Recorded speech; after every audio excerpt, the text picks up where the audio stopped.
All right, we should be good. Y'all know what to do. Let me see how we looking up here. We should have everybody in the building. Yeah, there we go. Drop a 1 in the chat if you can hear me. Drop a 1 in the chat if you can see me. Welcome, y'all. We up here looking all crispy and clean on the screen. And welcome back to another YouTube live stream and another episode of the ClassE Morning Show in the afternoon. I know. We're doing it a little bit later today because we got some crazy things going on. As y'all know, the Karen Reed civil trial hearing is today, and we're going to be able to watch this live, which is crazy. So shout out to the court for making that available to us. Also, we're going to talk about the memorial service, the amazing memorial service that took place yesterday for Charlie Kirk. We're going to hear, if you haven't heard it yet, from his wife Erica, which I think was the most important thing that we heard yesterday during the memorial service. Then we're gonna talk a little bit about Jimmy Kimmel, what's going on there, and give you guys some background on the Karen Reed trial. But either way, let's go ahead and get into it. I gotta say what's up to the people, man. Shout out to everybody in here hanging out with us this afternoon. Let me see if I can see y'all. Oh yeah, there we go. I've got y'all in the building. Shout out to... Okay, there we go. We've got Spring Flowers is in here. Jay Buckmaster in the building. Shout out to Jay Buckmaster. The big dog, Jay Money, is up in here. We got the Honorable Attorney Kel Bell is in the building as well. Slim Life New Jersey's up in here. Les Cleaver, good to see you. Virginia Wiley, CPE, Bombay. Who else we got? We got everybody here. Trish is here. Shout out to y'all. Paua Eyes is back at it. Just saying with Alicia is in the building. We've got Lady E is up in here. Who else is in here? Gosh, I see so many of y'all. We got Melissa Garcia. We've got D in the building. Shout out to the gang, man. Kelly Berg is up in here too. Thank y'all for being here. Now, before we get started, I do need to ask you all a favor. If you could, please make sure you like the video on your way in. Not only is it free, not only does it help the show continue to grow, but it lets the algorithm know that you guys are enjoying the show. It shares the video, the channel, and this live stream out with more people. So to those of you that have done that, over the 600 of you that have done that, thank y'all for liking the video. It helps out so much. Also, if you're feeling extra generous, you can share the video as well. You can click that little button that says share right under the video. It also has an arrow curved and pointing to the right, and that'll allow you to share the video out to Instagram, to Facebook, to X, and you can even share it in your group chat via text. All right. So thank you to those of you that do that as well. I will be giving a special shout out and reading super chats as we go throughout the show. So let me go ahead and get into it. Let me see here. We've got CPE in the building. Shout out to CPE. He says, Monday morning blues. Why not change the color of your Monday to yellow and brighten up the next week? And I don't know how to pronounce that name. Kanika Saxenia. I don't know how to pronounce that. But shout out to CPE for the 5 bomb. That is a great quote as well. I like it. I feel like it's a song. I don't know if it's a song or not, but you'll have to let me know. Thank you for the support, CPE. I appreciate you always being here. We've also got Slim Life New Jersey in here with the 5 bomb as well. Says, good morning, fam. I wish everyone a blessed day. Hustle in silence. Let your success make the noise. God is good all the time, and all the time God is good. Love y'all, she says. Big shout out to Slim Life. Yes, absolutely. And let me actually grab this real quick. Okay, cool. I got it. Thank you to Slim Life. And did I miss anybody else in here too? Okay, I think I've got most of y'all in the building. We're going to go ahead and get into it because right around 2 p.m. Eastern Standard Time is when the coverage for the Karen Reed trial is going to start. So we've got a couple topics we're going to cover before that. As y'all know, we've got a full show, always some things going on, and we're going to get into it right away. Tatum is up in here too. Shout out to Tatum. Again, thank you to everyone who's liked the video so far. If y'all haven't yet, please make sure you go ahead and do that. All right. So we're going to get into it. If you missed the memorial service for Charlie Kirk yesterday, please, I am asking you, if you don't do anything, make sure you go back and watch this, because the message of hope, the message of forgiveness, the message of life being about something bigger than ourselves was prevalent throughout that entire service. And I know it's being characterized a lot of different ways, but I have to give a round of applause for everyone who came together and made this happen. Because not only was the gospel shared throughout the entire service, but we got to hear from a lot of people who were impacted by Charlie's life. You guys, I don't know if you've seen them yet or not, but we're going to talk a little bit later about the numbers and the amount of people that were actually able to view this service, and it was absolutely amazing. But one thing I wanted to focus in on was the message from Charlie Kirk's wife, Erica. She had a lot to say. She even addressed the shooter, or the alleged shooter in this case. And it's sad to hear, but you can see that this woman has so much strength, so much poise, and had a great message to share. So I wanted to share this all with you guys. Check it out. Erica Kirk yesterday at the memorial service. Here we go. God bless all of you for coming here from all over the world to honor and celebrate my Charlie.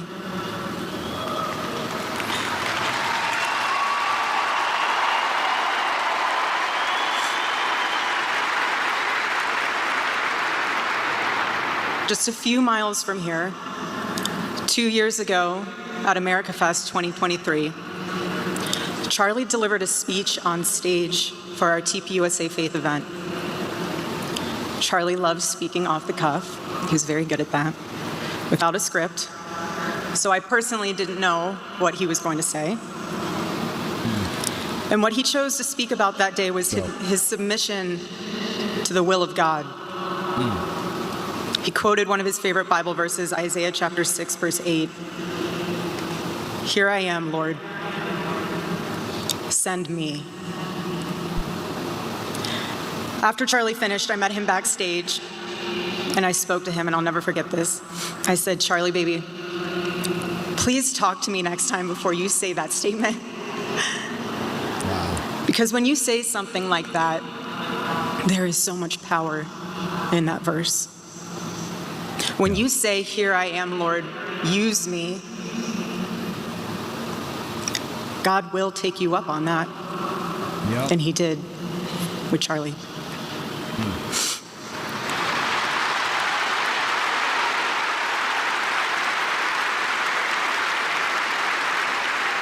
Look at all those people, man. 11 days ago, God accepted that total surrender from my husband and then called him to his side. More than anything, Charlie wanted to do not his will, but God's will. And over these past 11 days, through all the pain, never before have I found as much comfort as I now do in the words of our Lord's Prayer, "Thy will be done."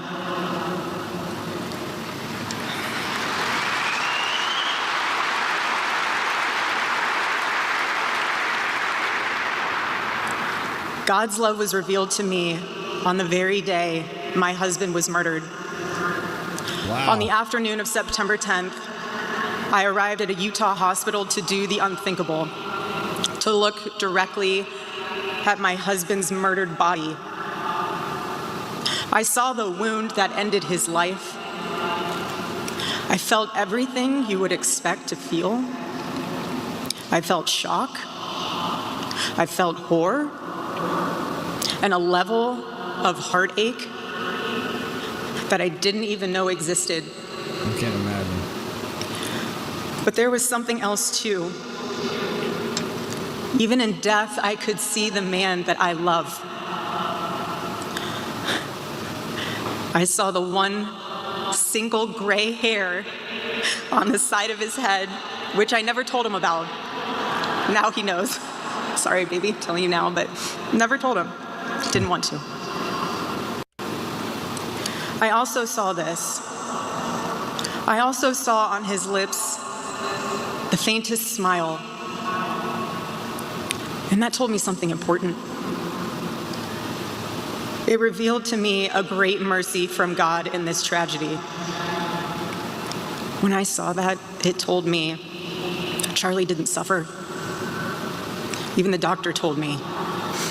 It was something so instant that even if Charlie had been shot in the operating room itself, thank God, nothing could have been done. Nope. There was no pain, there was no fear, no agony. One moment Charlie was doing what he loved, arguing and debating on campus, fighting for the gospel and truth. in front of a big crowd, and then he blinked. He blinked and saw his Savior in paradise.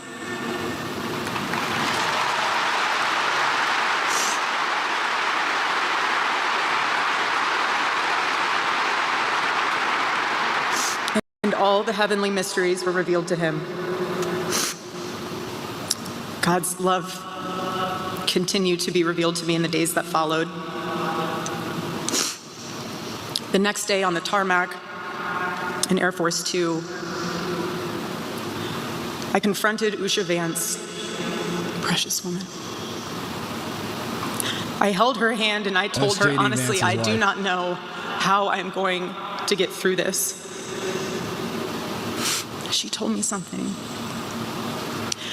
She said, you know when you're on an airplane with your kids and it's the last 15 minutes of the flight and things are crazy, kids are not cooperating, toys are flying everywhere and everyone's screaming, and you think to yourself, I cannot wait for this flight to land. And it's 15 minutes before you land. And she told me, you will get through these 15 minutes and the next 15 minutes after that. Usha, I don't think you realized it then, but those words were exactly what I needed to hear. But most of all, God's mercy and God's love have been revealed to me these past 10 days. After Charlie's assassination, we didn't see violence. We didn't see rioting.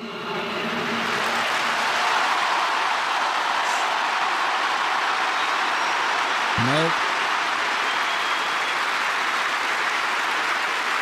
We didn't see revolution. Instead, we saw what my husband always prayed he would see in this country. We saw revival.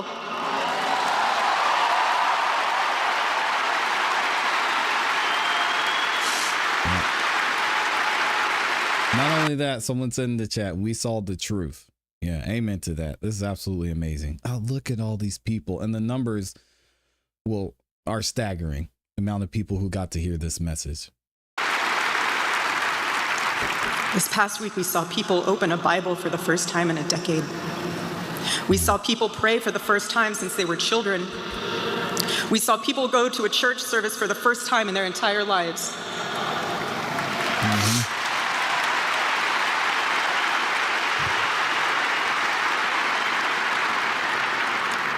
Charlie liked to journal. And I say this because he did it to remember important moments and sayings that affected him. And one of the things he wrote in his journal was this: every time you make a decision, it puts a mark on your soul. To those of you out there who just made that decision and took the first step toward a spiritual life, I say thank you and welcome.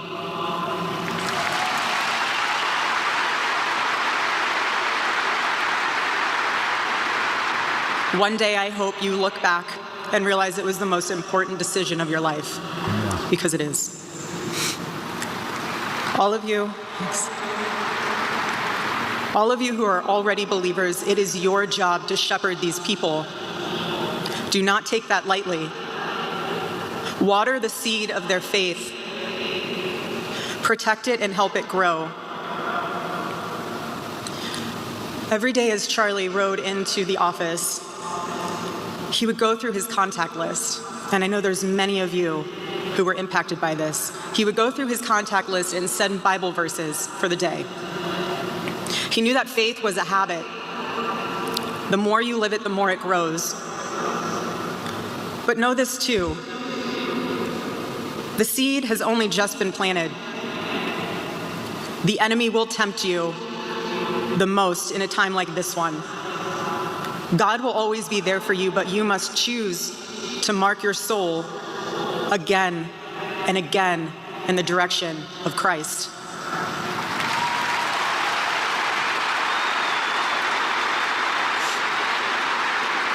Pray again. Read the Bible again. Go to church next Sunday and the Sunday after that, and break free from the temptations and shackles of this world.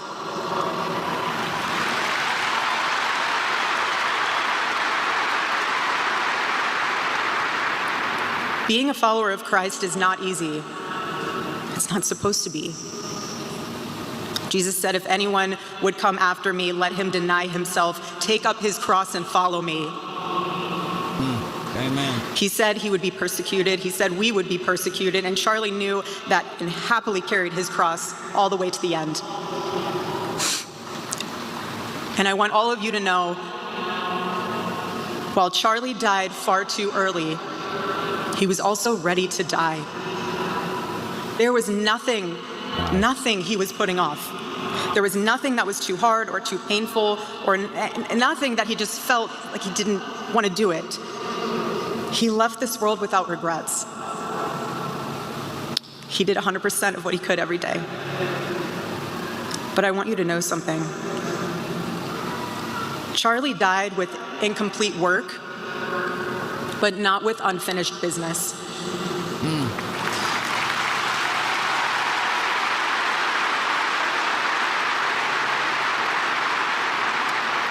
But I will miss him. I will miss him so much because our marriage and our family were beautiful. They still are.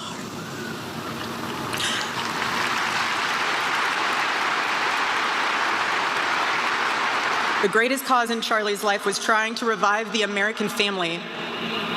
When he spoke to young people, he was always eager to tell them about God's vision for marriage and how, if they could just dare to live it out, it would enrich every part of their life in the same way that it enriched ours. And someone once asked me how Charlie and I, how we kept our marriage so strong when he was busy traveling. And our little secret, it was love notes. Every Saturday, Charlie wrote one for me, and he never missed a Saturday. And in every single one of them, he'd tell me what his highlight was for the week, how grateful he was for me and our babies. And always at the end, he would always end it with asking the most beautiful question. He'd always end it by asking, please let me know how I can better serve you as a husband. Charlie perfectly understood God's role for a Christian husband. A man who leads so that they can serve.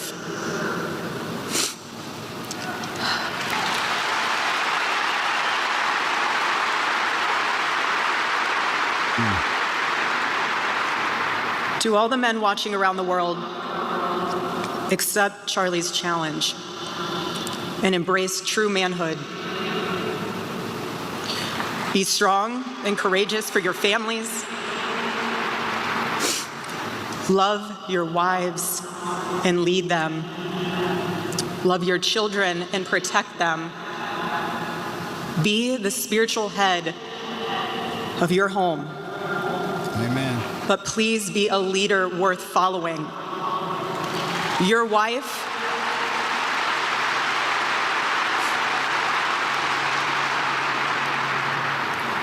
is not your servant. Your wife is not your employee. Your wife is not your slave. Oh, she cooking now. She is your helper. You are not rivals. You are one flesh working together for the glory of God.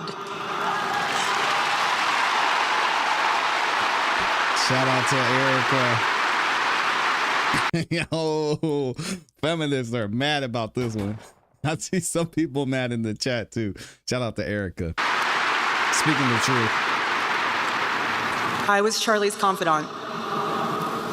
I was his vault. His closest and most trusted advisor, his best friend. I poured into him and loved him so deeply, empowered him, because his love for me drove me to be a better wife. Every day he honored me, and I prayed that I could be the wife that God needed me to be for my husband. Women, I have a challenge for you too. Be virtuous. Our strength is found in God's design for our role. We are the guardians. We are the encouragers. We are the preservers. Guard your heart. Everything you do flows from it. And if you're a mother, please recognize that is the single most important ministry you have. Ooh, preach.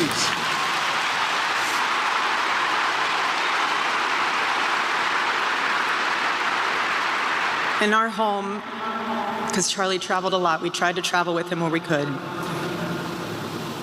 But I made sure that when Charlie returned from work, it was his sacred landing place, away from the worries of the world. I didn't make him feel guilty for being away too long or too much, or getting home too late. I always told him, home is here for you, and it'll be ready for you. And I made it into this place where he wanted to be as soon as possible when he was on the road. There was no keeping score between us. We were a team, working together for the same mission. I never wanted to be the one standing between Charlie and the task that God prepared for him, had set for him. And I knew Charlie would always do his best to help me with the same. My marriage with Charlie was the best thing that ever happened to me. And I know it was the best thing that ever happened to him as well. He wanted everyone to experience that joy. And that's what's so beautiful about God's design for marriage, is that everyone can.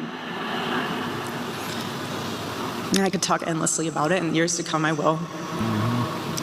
But Charlie's mission above all was aimed directly at those who aren't married.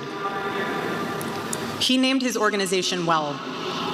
He knew things were not right with America, and especially with young people, and they needed a new direction.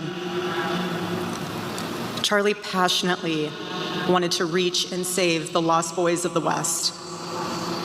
The young men who feel like they have no direction, no purpose, no faith, and no reason to live. The men wasting their lives on distractions, and the men consumed with resentment, anger, and hate. Charlie wanted to help them. He wanted them to have a home with Turning Point USA.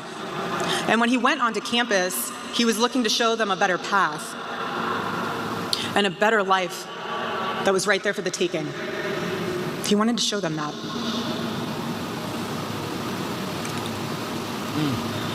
My husband, Charlie, he wanted to save young men just like the one who took his life.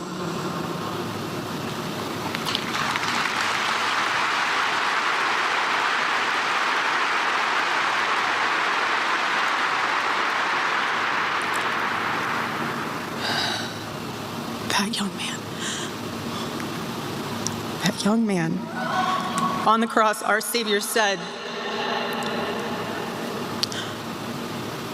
"Father, forgive them, for they not know what they do." That man, that young man, I forgive him.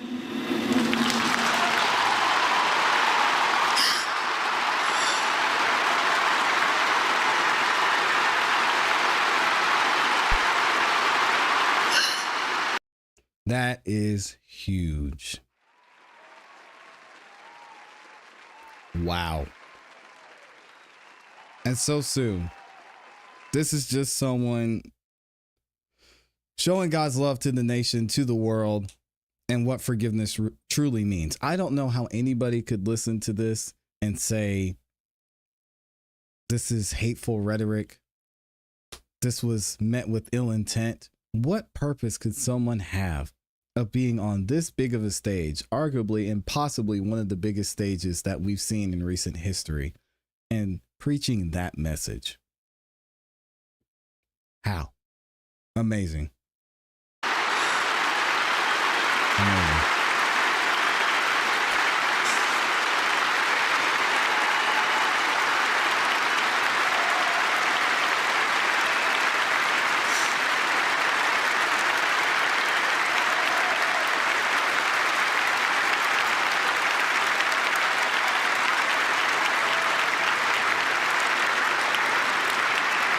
I forgive him because it was what Christ did and is what Charlie would do. The answer to hate is not hate. The answer we know from the gospel is love, and always love. Love for our enemies and love for those who persecute us. The world needs Turning Point USA. It needs a group that will point young people away from the path of misery and sin. Amen. It needs something that will lead people away from hell in this world and in the next. It needs young people pointed in the direction of truth and beauty. And so I promise you today, every part of our work will become greater. I am tremendously honored to be the new CEO of Turning Point USA.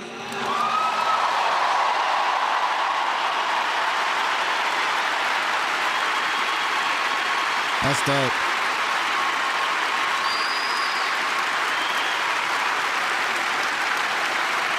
I do not take that lightly. Charlie and I were united in purpose. His passion was my passion, and now his mission is my mission.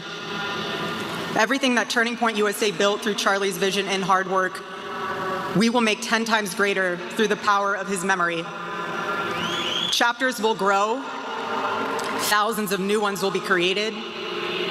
TP USA Faith will add thousands of new pastors and congregations.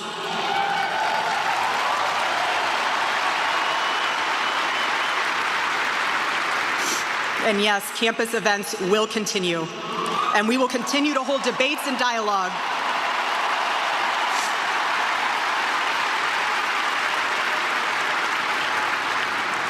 The First Amendment of our Constitution is the most human amendment. We are naturally talking beings, naturally believing beings, and the First Amendment protects our right to do both. No assassin will ever stop us from standing up to defend those rights, ever.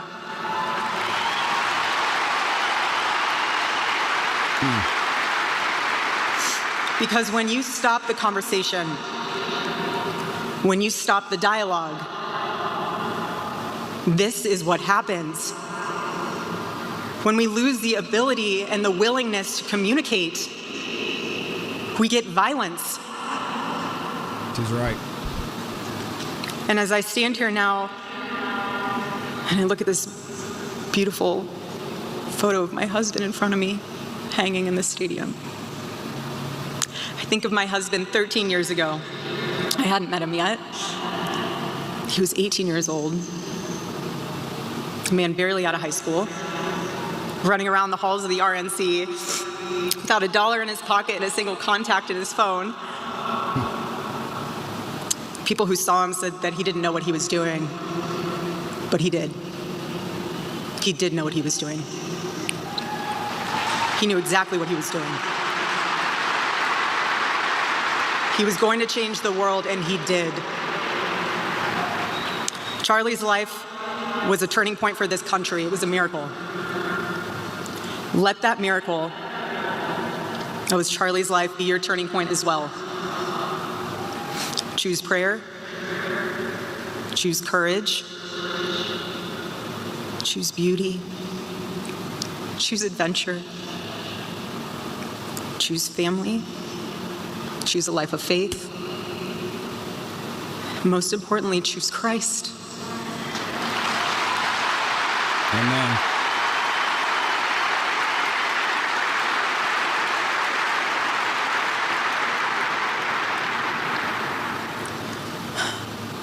I love you, Charlie, baby. And I will make you proud. I think she already has. God bless you all, and God bless America.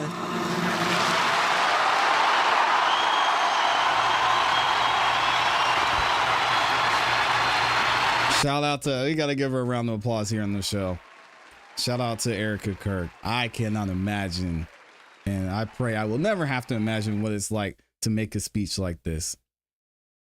But the message, the truth, the gospel, the good news, the love, the hope that she's given to so many people by seeing this and moving this way, you can just tell, and you have a sense that she knows and understands how important her words were at this point.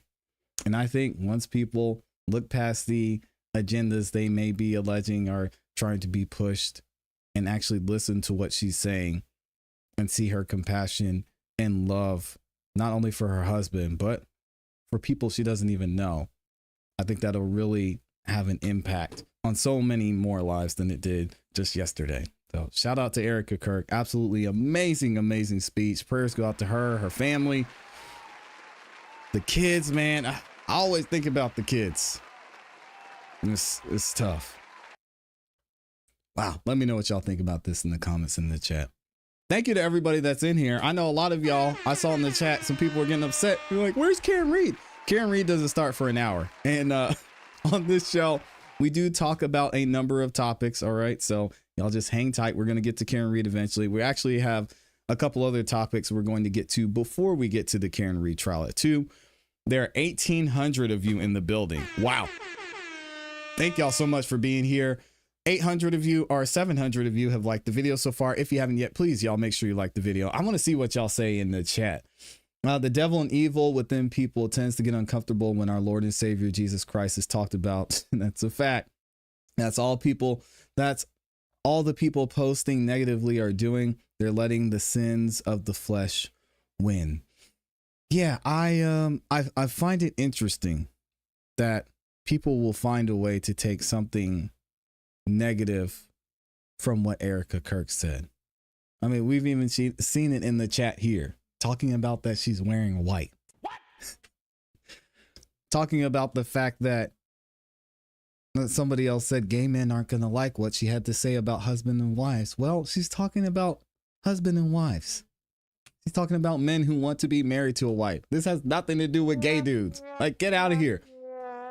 Everybody doesn't have to make everything relatable to you. If it doesn't apply, let it fly, as the saying goes. Lord, it's sad. It's sad to see, but there's always going to be opposition. And the important thing is, as you said in the chat, is to continue to spread the good news as a follower of Christ, as a believer, as someone who knows that the truth has so much to offer to the world. We just have to keep sharing it. We just have to keep sharing. I will never disrespect the memory of anyone. We have to learn to respect each other's opinions, even when they differ from ours. Yeah, absolutely. Well said. Well said. Yeah, I love everyone. People be tripping over a channel that's not theirs as well. Everybody has an opinion, you know. Amy says forgiveness isn't about excusing what's done or pretending it didn't hurt. It's about choosing to release the grip of anger, resentment, or betrayal has on your heart. When you forgive, you free yourself from carrying the weight of the past. Well said. It doesn't mean you forgot or allow people to hurt you again. It means you take back your peace, your joy, and your future. Shout out to Amy. I know your life loves you to heaven and back. Amen. I respect and love everyone is her message. It's wonderful. How do you find? I mean, I heard people, and I'm not going to mention any names, saying that this event was similar to, I don't even know if I'm going to say the word. I'm not going to say the word. Similar to events people have used to cause destruction and harm. Where in this message that Erica Kirk gave did you hear about destruction and harm? Other than a person taking her husband's life and she forgave him. It's crazy. Tatum says, don't like it, turn it down, or come back. It ain't that deep, man. Yeah, I mean, to anybody that's upset about, you know, this being played or the message here, it's okay. You don't have to listen. As much as I ask for a subscribe button, there is an unsubscribe button. It's the same button. They make it easy. Or as Tay said, if you're not feeling the subject, you could always take a break and come back. All right. But we're going to move off of this for a while. I just wanted to get that out of the way. One, because I think it's an important message to hear.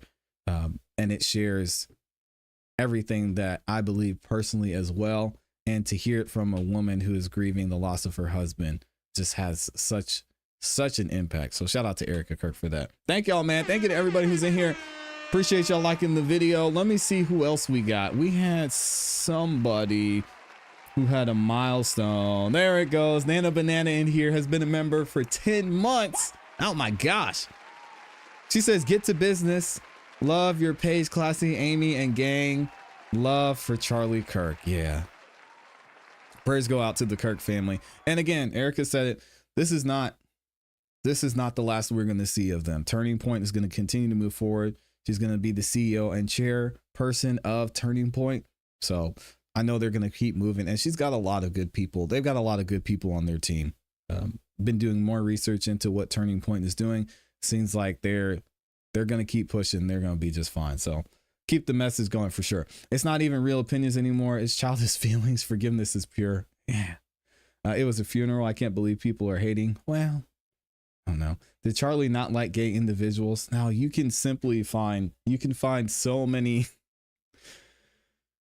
you can find so many instances where Charlie says he does not hate anyone. He loves everyone. He wants everyone to know the truth and believe in the truth and to come to Christ.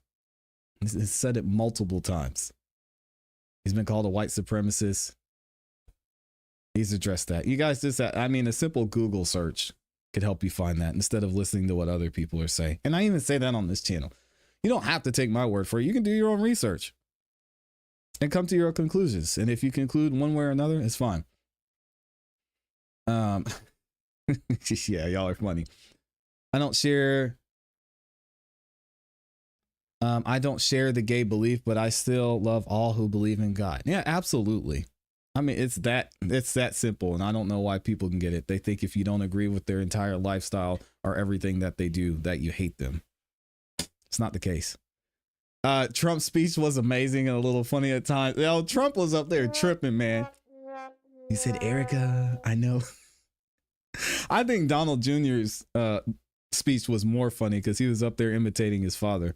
But yeah, it was amazing. If y'all haven't watched it, please just take a second and watch and listen to the full memorial. Because as much as it was about Charlie, I think there was so much more about a message there. And even President Trump, when he got up there and he was talking, he's like, listen, Erica, I hear what you're saying. He said, but I hate my enemies. People who are against me, I hate them. But to see how Charlie moved and to see what you're saying, it's touching. And, I could understand and I see what you're saying because he had such a great impact. Preaching the gospel is not the same as forcing it on others. Yeah, as people say, if you talk about it, stop forcing your beliefs on me. Don't listen. Charlie felt everyone had a place at the table and made it clear on many occasions. Yeah. He just knew God wanted him to continue to preach. I agree. Thy will be done on earth as it is in heaven. In Sunday school, I never really thought about the meaning of those words. She has such poise and composure. Yeah, Donald Jr. he had one of the best speeches, I think, so far. And he was just, you could tell it really came from the heart.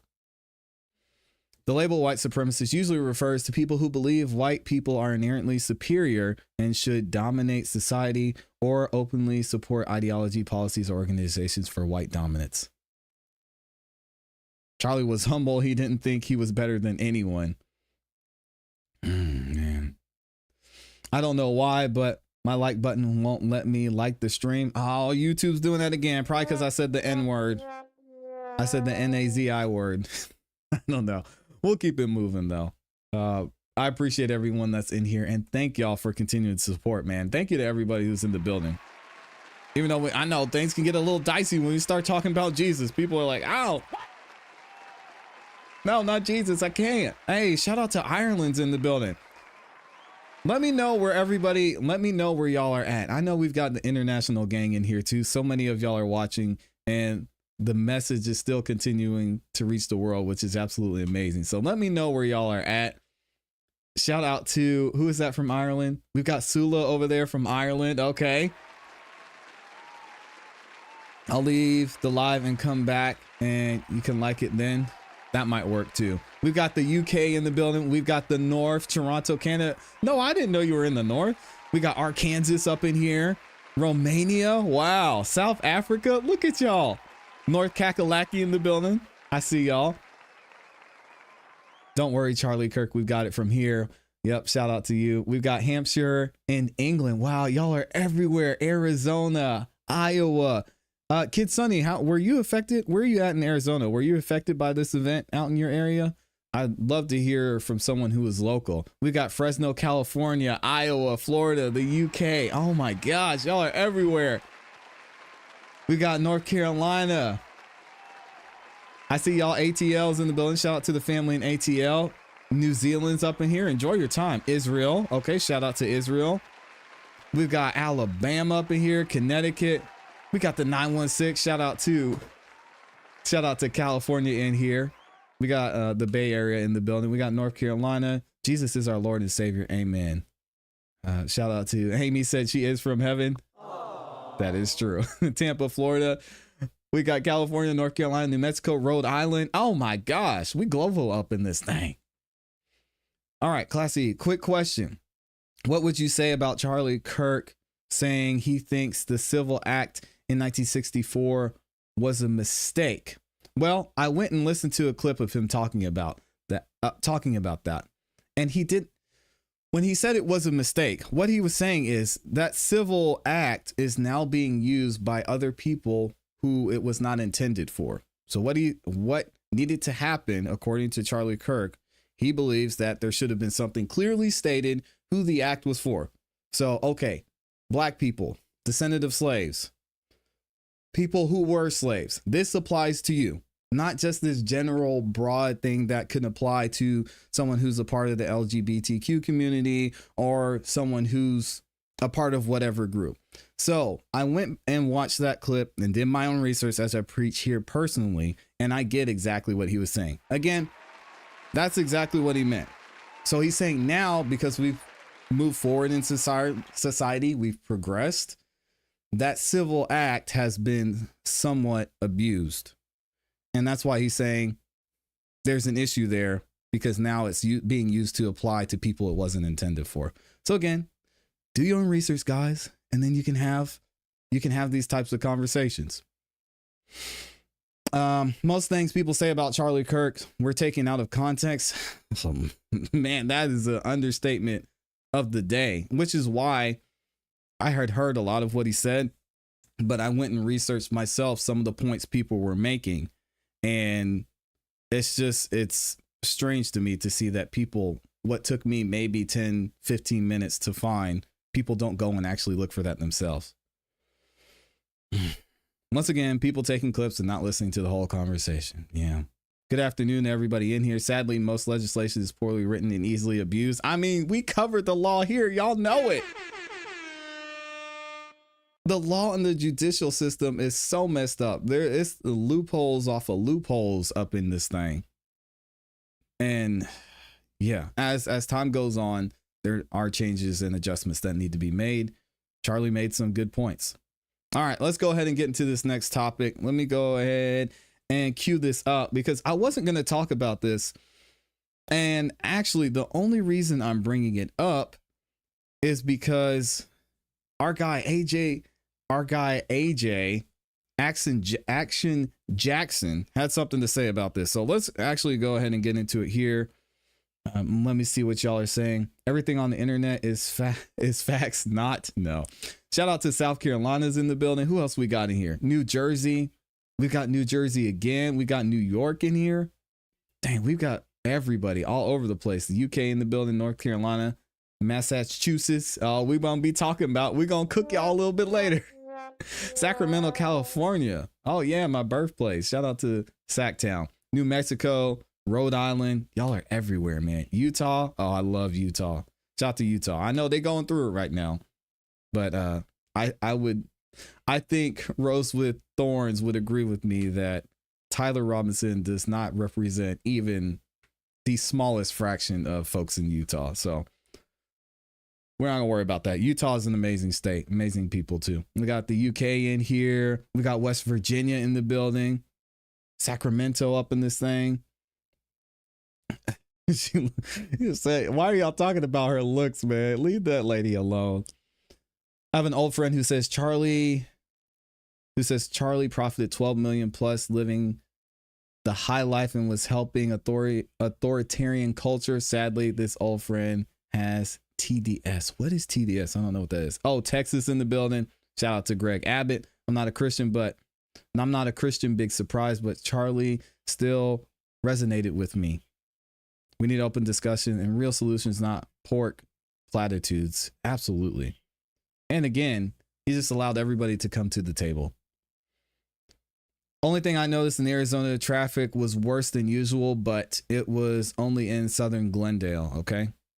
We got Texas, Idaho, Alabama. Oh, you're near Dedham? Oh my. Be careful out there. Oh, Trump deranged syndrome. Oh, that's hilarious. No, we are equal accountability over here. So if Trump messes up, although I supported and voted for him, I'm gonna call it out. All right. Nobody can avoid the smoke on this channel. We are equal accountability. But either way, speaking of being accountable, we have to talk about what's going on with Jimmy Kimmel. Now, some of you may be like, I don't care about this. What's the big deal? Well, the reason that we're covering it here is because now moving forward, there are some conversations coming up about there being possible litigation. And obviously that would be Jimmy Kimmel versus ABC versus the people who essentially let him go. All right. So we're going to get in here. We're going to talk about it. And we're actually going to hear from Alan Jackson comment on this. And he's got an interesting point he makes about Jimmy Kimmel and this entire situation. I want to know what you all think in the comments in the chat. In case you have no idea what I'm talking about, check this out from ABC News. Breaking news involving our parent company, Disney and ABC, which pulled Jimmy Kimmel from the air overnight, hours after a threat to the network from the head of the Federal Communications Commission appointed by President Trump. The move has drawn a sharply polarized response. Elizabeth Schulze has the latest from Washington. Good morning, Elizabeth. Hey, good morning, George. That's right. The decision to suspend Jimmy Kimmel came after comments from FCC Chair Brendan Carr. Overnight, ABC pulling late-night talk show host Jimmy Kimmel off the air, hours after a threat from the head of the Federal Communications Commission. Brendan Carr called for Kimmel's suspension over comments earlier this week on Jimmy Kimmel Live about conservative influencer Charlie Kirk's death. We hit some new lows over the weekend with the MAGA gang desperately trying to characterize this kid who murdered Charlie Kirk as anything other than one of them and doing everything they can to score political points from it. Carr criticizing the host and the network, saying this Wednesday afternoon on conservative commentator Benny Johnson's podcast. And they have a license granted by us at the FCC, and that comes with it an obligation to operate in the public interest. And we can get into some ways that we've been trying to reinvigorate the public interest and some changes that we've seen. But frankly, when you see stuff like this, I mean, look, we can do this the easy way or the hard way. Oh man, the FCC is not playing around. And I mean, that's what they do. They control the airwaves. Again, we're not going to get into that very, very deep conversation about the FCC and what goes on there. But keep in mind, this is a part of their job. And he's saying, hey, we're just doing what we do. This was out of bounds and we had to step in. These companies can find ways to change conduct, to take action, frankly, on Kimmel, or, there's going to be additional work for the FCC ahead. Nexstar and Sinclair, two of the largest owners of network affiliates, said they would preempt Jimmy Kimmel Live. ABC pulling the plug. A spokesperson for the network saying Jimmy Kimmel Live will be preempted indefinitely. President Trump weighing in, calling the decision great news for America. Turning his attention to late-night host Jimmy Fallon and Seth Meyers on NBC. The president writing, that leaves Jimmy and Seth, adding, do it, NBC. An immediate response from leading Democrats, from Senator Chuck Schumer to California Governor Gavin Newsom. Firing commentators, canceling shows. These aren't coincidences. It's coordinated, and it's dangerous. Unions representing entertainment professionals and writers have condemned the decision. Nexstar is seeking to merge with another local affiliate group in a deal worth more than $6 billion. That deal would require approval from the FCC under Brendan Carr. George. Right, and this threat from the FCC, the latest in a series of moves against the independent media from President Trump and his appointees. All right, so it looks like ABC's feeling like they're just taking shots after shots at the independent media. I guess you could call it independent because we're going to talk about private companies here a lot during this segment, but I want to know what y'all think about this and what your initial thoughts are when it comes to Jimmy Jimmy Kimmel being fired. My thoughts on this so far are, my initial thoughts were, if you're employed by a company, they can fire you for any reason. Now, if you want to say there's pressure from an outside force and that somehow affects your rights of free speech, I can definitely see that. But in this instance, and we're going to get into it in a second, it seems like there was a lot more to this Jimmy Kimmel issue than being reported. And y'all know we're going to talk about the facts here. All right. So let's go ahead and get into it. We got to look at this article from the New York Times and see what they have to say. ABC pulls Jimmy Kimmel off the air for Charlie Kirk comments after FCC pressure. Not sure if that statement's true or not. Mr. Kimmel faced criticism from the chairman of the Federal Communications Commission for remarks about the politics of the man who is accused of killing Kirk, the conservative activist. What did he say? ABC announced on Wednesday evening that it was pulling Jimmy Kimmel's late night show indefinitely after conservatives accused the longtime host of inaccurately describing the politics of the man who is accused of fatally shooting the right-wing activist Charlie Kirk. We know him as Tyler Robinson. The abrupt decision by the network, which is owned by the Walt Disney Company, was it abrupt? We'll get into it. Came hours after the chairman of the FCC, Brendan Carr, assailed Mr. Kimmel and suggested that his regulatory agency might take action against ABC because of the remarks the host made on Monday's telecast. This is what a lot of people had issue with. Should the FCC be stepping in when they hear comments like this? Can they? Yes, they can. Obviously, they did, right? That's just a part of the FCC. It's what they do. So the network did not explain its decision, but the sequence of events on Wednesday amounted to an extraordinary exertion of political pressure on a major broadcast network by the Trump administration. Many Democrats immediately criticized the move, with Senator Chuck Schumer, the Senate minority leader, calling it outrageous. But President Trump, in a social media post from Windsor Castle in Britain, where he is traveling, described this as great news for America. Oh, man. I wouldn't say it's great news. Honestly, think Jimmy Kimmel was garbage. And we're going to talk about his ratings in a second. But is this a great look for America? I don't think so. I think the time is bad.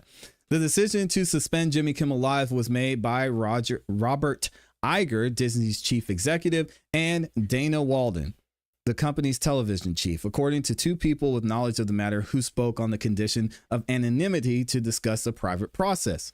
And again, a private process being key because this is a private company. They can do whatever they want to. The comments at this, well, within reason. Let's chill. The comments at the center of this week's firestorm came during Mr. Kimmel's opening monologue on Monday night. We hit some new lows over the weekend with the MAGA gang desperately trying to characterize this kid who murdered Charlie Kirk as anything other than one of them and doing everything they can to score political points from it, the host said. Which that doesn't seem like a really bad statement, to be honest. I don't think it incites violence. I don't see the big deal with the statement at all. And honestly, who's listening to Jimmy Kimmel? Like, yeah, Jimmy Kimmel said, I heard Jimmy Kimmel last night. Come on. But I don't work for the FCC, so what do I know? Conservative activists castigated those comments, saying they mischaracterized the political beliefs of Tyler Robinson, the accused shooter. Prosecutors said Mr. Robinson had written in private messages about Mr. Kirk's hatred by the authorities, have not identified which of Kirk's views the suspect found hateful. His mother told prosecutors that her son had recently shifted towards the political left and had become, quote, more pro-gay and trans right oriented. Mr. Carr, in an interview on a right-wing podcast on Wednesday, said that Mr. Kimmel's remarks were a part of a concerted effort to lie to the American people and that the FCC is going to have remedies that we can look at. Frankly, when you see stuff like this, I mean, we can do this the easy way or the hard way. And we heard him say that before.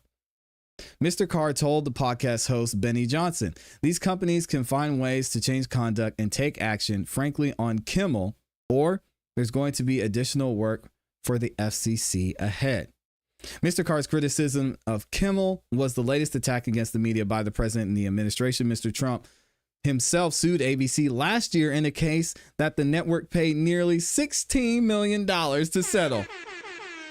You got to watch what you say when you got these type of platforms. On Monday, the president filed a defamation lawsuit against the New York Times and 4 of its reporters. Oh, Lord. This summer, Mr. Carr's FCC approved a major merger involving CBS's owner, Paramount, days after CBS agreed to pay $16 million to settle a lawsuit filed by the president.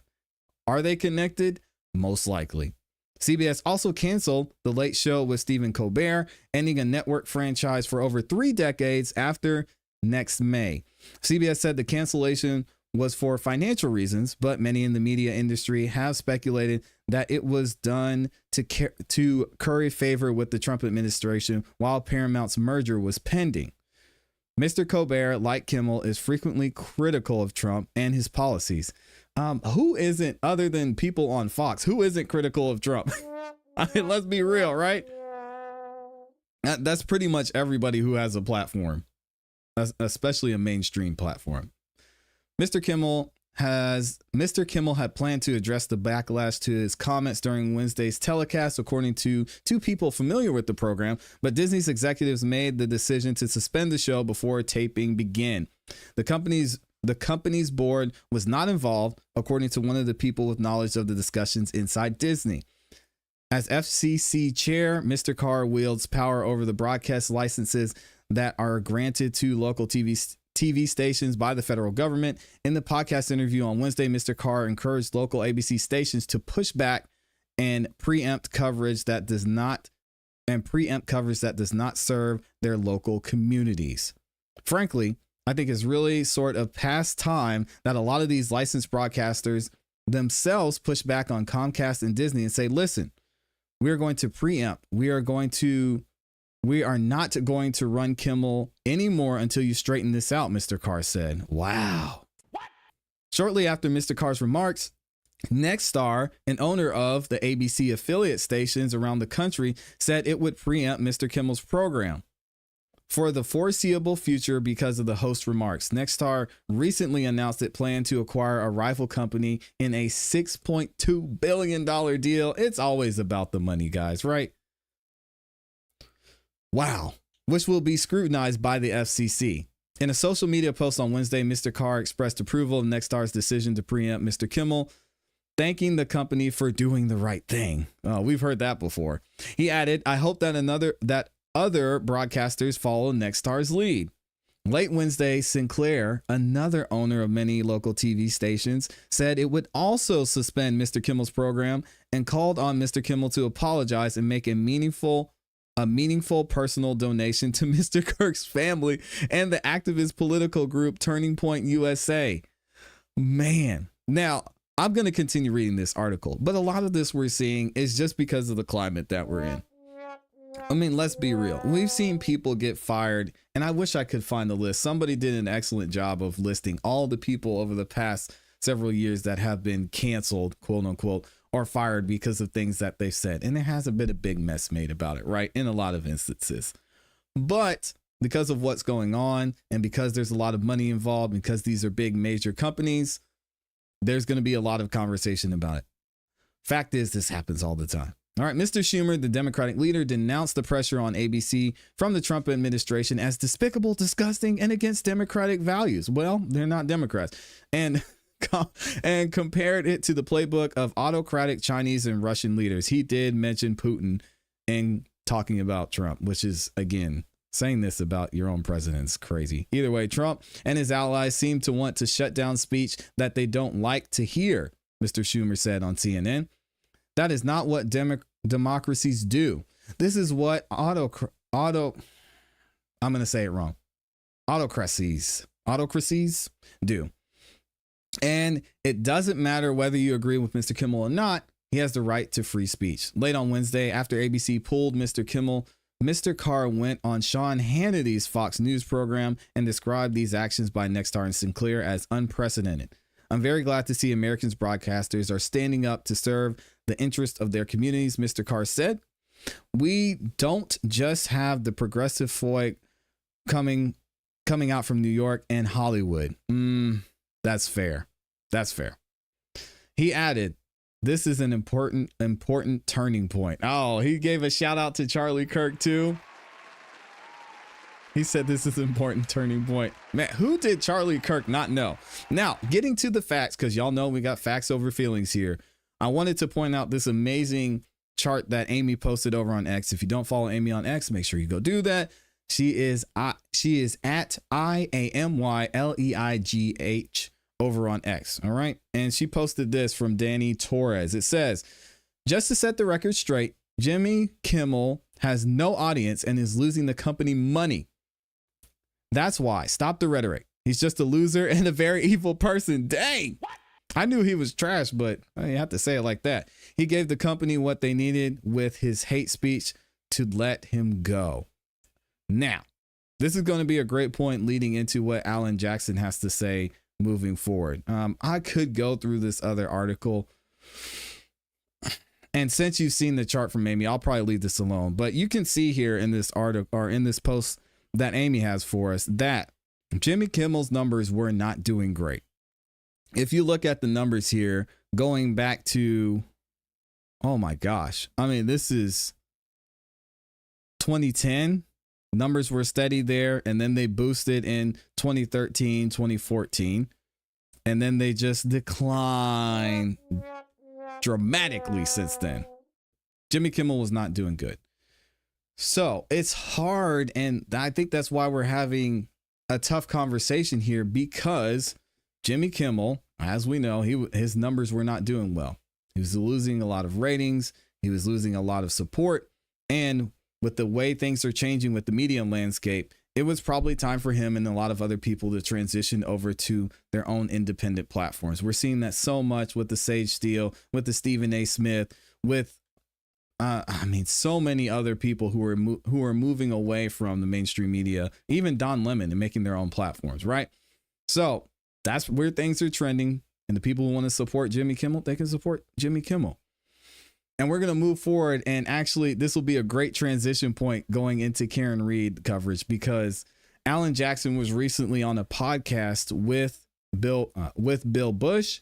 And he was talking about this Jimmy Kimmel situation and what his take on it was. Listen to this carefully, because, again, looking at the facts of this and from a legal standpoint, Alan's going to give us some insight into what Jimmy Kimmel might be looking at from the legal side. Have you been following at all with this Jimmy Kimmel situation? I've seen the same thing that you have. I've not been following it incredibly closely, but I know what happened. I heard the comments and I know what the aftermath was. Kimmel says we hit some new lows. He was just doing a monologue. It was Monday night. He says we hit some new lows over the weekend with the MAGA gang desperately trying to characterize this kid who murdered Charlie Kirk as anything other than one of them, and doing everything they can to score political points from it. Would you rather, who would you rather represent if there was a trial? Would Team Kimmel or Team ABC or Nexstar?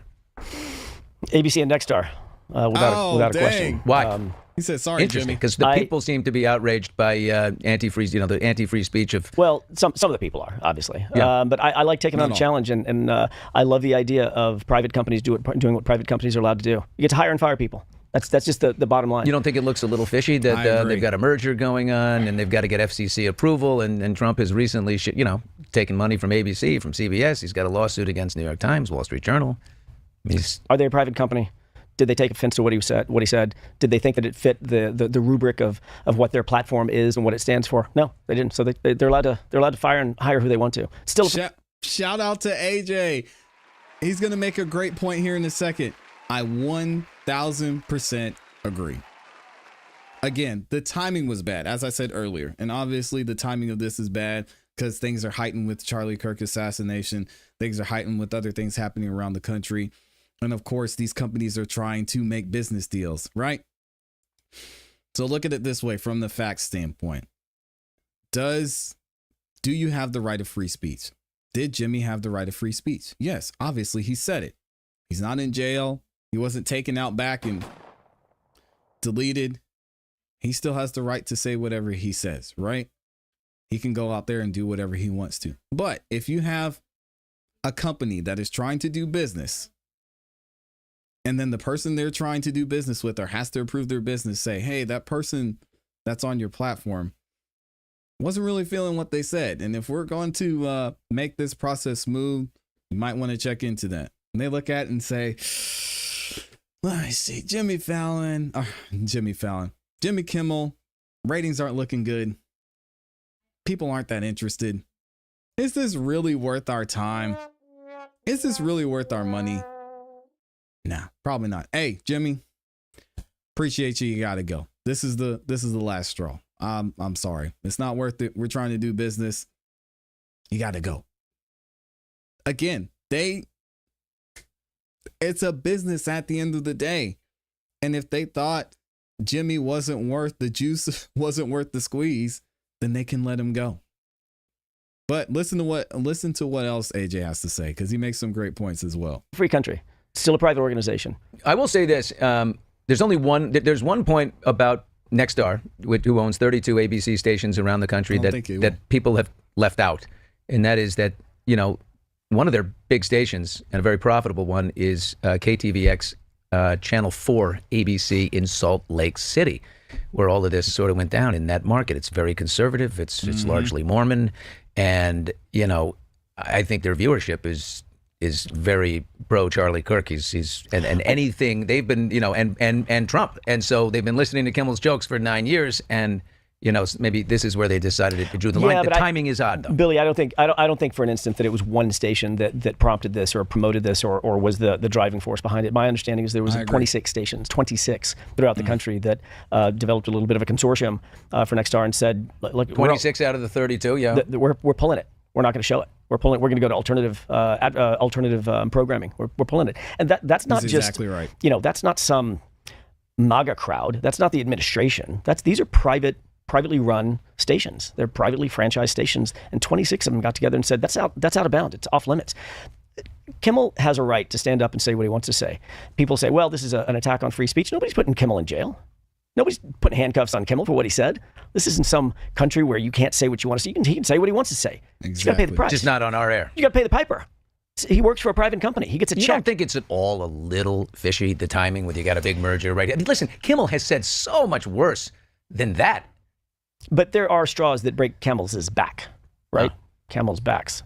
Camel's backs? Camel's backs. There are straws that break Camel's backs. And maybe that was it. I don't know. I can't speak for them. I don't know. So if you were going into that courtroom... I love the idea of a challenge. I love the idea of the public... But people cheering in the streets for your side, because that's what you had with Karen Reed, and the people would probably be cheering... I guess it would be a bloodbath. Who knows? Well, depend, if it's in Salt Lake, no. Yeah. Just wait, right? It's all spinning, right? To a certain degree, the theater of the courtroom, the theater of litigation is who does a better job of mounting your defense or mounting your position, and I do a pretty good job. I wouldn't mind submitting an invoice to Disney too. So yeah, me either. Well, I'm wondering. We probably wouldn't mind submitting an invoice to Kimmel either. He could probably pay the check. Yeah, I guess so. Anyway, all right. Well, shout out to AJ. I 1000% agree. At the end of the day, they had the right to fire him at any point. Honestly, in my opinion, I don't know why they didn't do it sooner. I mean, if we go back and look at that chart, and this guy was clearly on a downward trend. It wasn't worth keeping him. And from a company standpoint, it doesn't make sense for them to keep him. So this just gave them every reason they needed to let him go. And they decided to do that. So I don't know. The lines are a little bit blurry on this one. Y'all will have to let me know what you think in the comments in the chat. I think the timing is definitely off on this, but AJ made some great points that I agree with. Let me know what y'all think. Thank you again. Oh my goodness. Y'all are showing so much love. 2,500 likes. I'm not asking y'all to like the video for the rest of the show. Thank you to everyone who's liked the video so far. Absolutely amazing. We've got 1,900 of y'all in here. I appreciate that. You do not know how much that helps the channel continue to grow. So thank y'all. You guys had a lot to say on that. We've got so many other topics I want to get to before Karen Reed starts, but I've got to read some of y'all's comments because the interesting conversation. Cash Money Cast is in the building, says agreed. However, ABC can fire him, but They have been able to withstand the public outrage, which comes with the territory in media. Yeah, mainstream media is dying, guys. And I talked about this several times in private and in public. There's a change. There's a change coming. Not only is the world waking up and they're seeing and realizing that the truth can easily be found and acquired, but they're also seeing the different agendas that are being pushed by one or both sides. And I think we have such an opportunity. We have such a great chance to actually talk about the facts, actually talk about truth, and have great conversations instead of stuff just be pushed. And it's exciting to me, to be honest. As someone who has a platform, it is exciting. Obviously, seeing what happened to Charlie Kirk definitely makes you think, okay, well, maybe I ought to be careful how I move in the future. But it's so exciting to see that people are really wanting a change. Now, does that mean that there's not going to be influence there? No, because there's always going to be a person that wants to take a check, and that will be willing to take a check to do and say and push X, Y, Z. But there's going to be so much opportunity for platforms like this, platforms like a Turning Point USA, platforms like other people who I may not even necessarily agree with, to get the conversation going. So I love it, man. What are y'all saying? If they start ending free speech, podcasts and YouTube will go down the pan. It's not going to happen. No one will be able to text or email. We live in an open prison. What Amy had some stuff in here to say too. Where'd she go? Where'd her comments go? I can't find them. She says Kimmel made strong claims about political motives before evidence or official findings confirm those motives.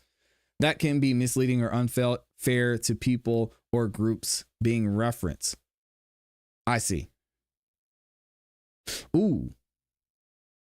The FBI had said at the time that they had not found evidence regarding the suspect's political leanings, backgrounds, or motives. And was he stating it as a joke? I don't know. Amy says the point is made that Kimmel is in the realm of late night comedy, not journalism. I can't say it today for some reason. The standards are different. People expect comedy hosts to push boundaries, to reflect or amplify public sentiment, even if imperfectly. While free speech protects opinions, it does not protect knowingly false statements when presented in a way that is misleading. If the public is led to believe something untrue, i.e. the shooter was MAGA, when evidence didn't support that, there could be harm. Also, broadcasters have additional regulatory obligations and standards. Yeah, I agree. And that's where the FCC steps in. Shout out to Amy for giving that insight. He's fine. I mean, Jimmy's going to be okay, but I'm not going to shed any tears for Jimmy Kimmel leaving. One, I didn't watch him. Two, I mean, he was just not good to me, in my opinion. They had probably been thinking about pulling the plug for a while. That's a fact. I mean, we can see that. They had the right to fire him if they didn't agree, but the FCC chair didn't have the right to threaten the network. Well,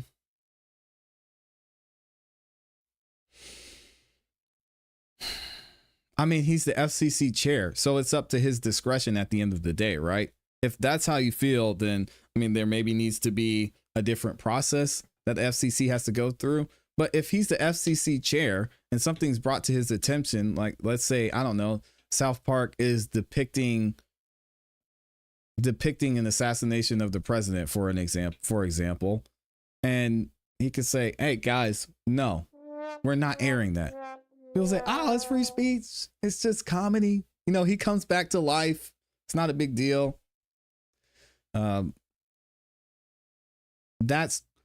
It's under his discretion, so I don't know. I would have to look at that a little bit closer and see, but for me, the FCC chair, he felt it was out of bounds, then that's why he's in this position. If the media coverage after the fact, if it's the media coverage after the fact that should be questioned, they're trying to normalize political censorship. I think it's a gray area. I think the timing is just off, to be honest. No riots, looting, shootings, etc. after Charlie Kirk's death. Prayer vigils, memorials, and remembrance. When Jesus Christ is put as the focus as Kirk would have wanted, the violence has no place there. Amen to that. I agree. I agree.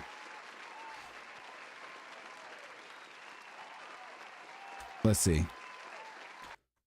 So he can kill deals for his personal feelings. He has to go. I'm sure there are certain guidelines. Again, I don't know, guys, so I'm just speaking purely out of speculation. I'm sure there are guidelines he has to go by to where he could say, hey, this is out of bounds because of X, Y, and Z.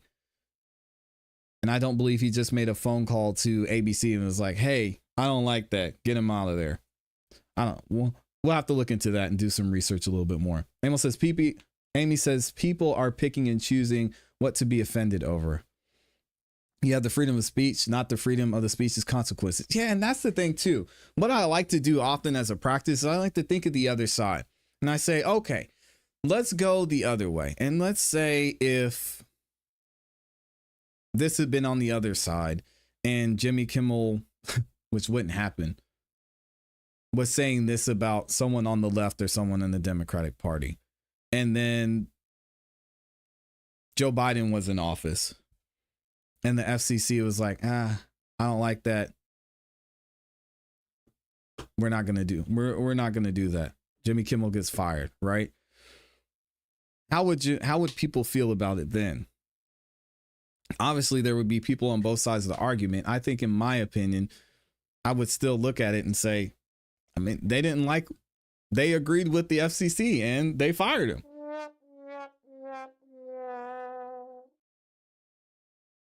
Somebody brought up race. Oh, Lord. What? I think the public's emotions were raw after the assassination of CK. Kimmel's comments was intentionally misleading and his ratings were declining. ABC wasn't willing to take the heat on the stand. And I mean, imagine if he gets sued by, imagine if a class action lawsuit comes out because people are now, I don't know, afraid of being identified as MAGA because of what Jimmy Kimmel said in a public place and ABC promoted it. And now X, Y, and Z happens. Yeah, it probably wasn't worth it to them. That would be a problem too, but that never happened. Well,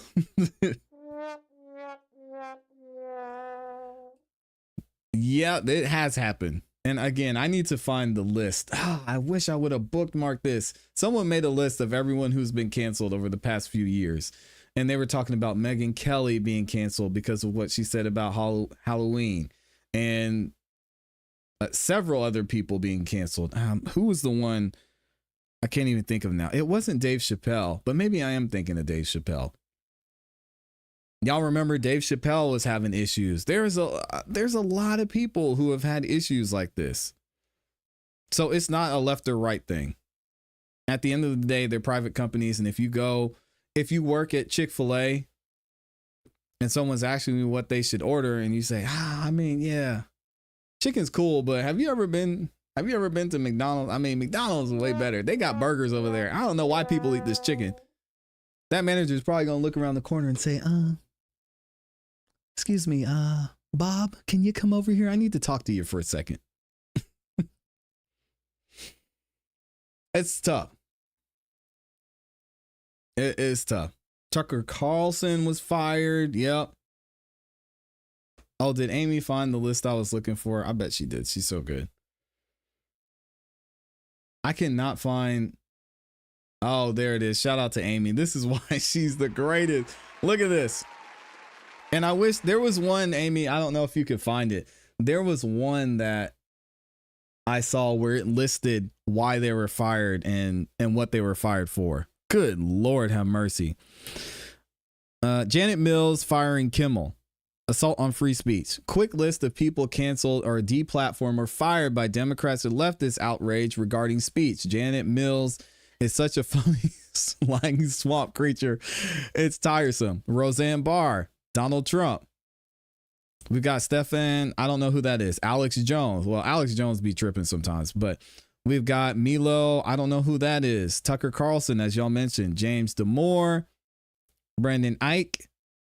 I'm gonna look for some names I know. Tim Allen, James Woods. Oh, you know what? Is that Tim Allen the actor? Because he had a show. What was that show called? He had a show that was canceled while Biden was in office. Let me see if I can look it up. And he's the father, and he had like 3 daughters or something like that. I think that might be it. And wasn't there a big thing about Tim Allen's show being canceled? What was that show called? Last Man Standing. The show was canceled on May 10th of 2017. ABC canceled Last Man Standing after 6 seasons, despite the series being the second most watched ABC sitcom during the 2016-2017 season, with the ratings remaining mostly steady during its 6th season. Oh, yeah, here we go. I remembered when this happened. No, not Home Improvement. Thank you. CPE got it. I remember when this went down because there was a big deal about it. The reason why Last Man Standing got canceled. Last Man Standing fans were hit with sadness as they watched the series. Again, this ABC. ABC is tripping, man. The series finale, a beloved show on May 20th. This was actually a good show. I watched a couple episodes. Since we're so devastated to say goodbye to Mike Baxter, okay, the actors there, many of us can't help but wonder exactly why was the show come to an end on season 9. Unlike when ABC canceled the show in 2017, there isn't any big drama surrounding the answer. This time around, Last Man Standing simply ran its course, according to Tim Allen. Okay, so they're saying there was nothing there. So sad reviews took. Let me see. All right. Who else was in this list? We've got Shane Gillis, Rob Schneider. I remember that one. And the list goes. Nick Fuentes. Oh, well.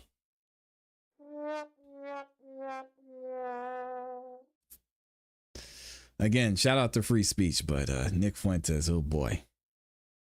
Oh, there we go. Amy found it.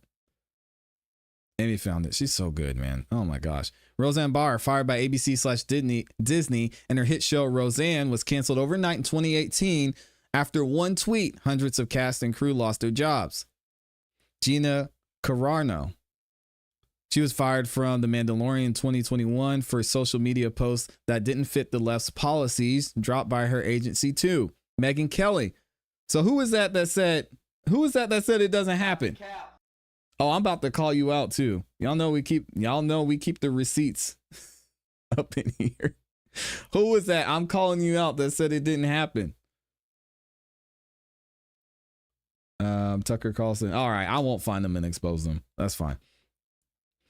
Megyn Kelly, I remember this, fired from NBC in 2018. Her morning show was canceled after her comments about Halloween costumes. Dave Chappelle, as we mentioned. Netflix employees staged a walkout and demanded his comedy special be pulled for transphobia.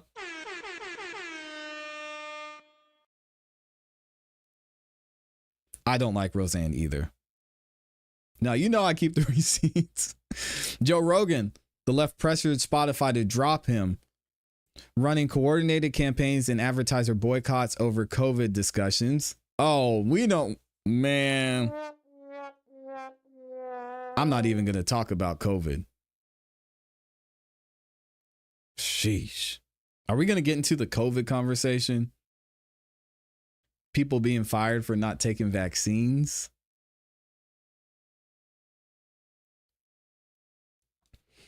When that all went down, I was working a full-time job and doing YouTube part-time. And don't go there. Y'all said don't go there. Because of the type of job I had, I was concerned that if I didn't take the vaccine, I would be in trouble, which I never, shout out to the unvaxxed out there. We still holding strong. I never took it, but I was like, man, we got to figure something. I got to say some religious reasons or something, because I am not taking this thing. And a lot of people lost their jobs because they wouldn't take a vaccine. But we're not going to talk about that. We'll focus on free speech today. Sheesh. Wow. We had to take it.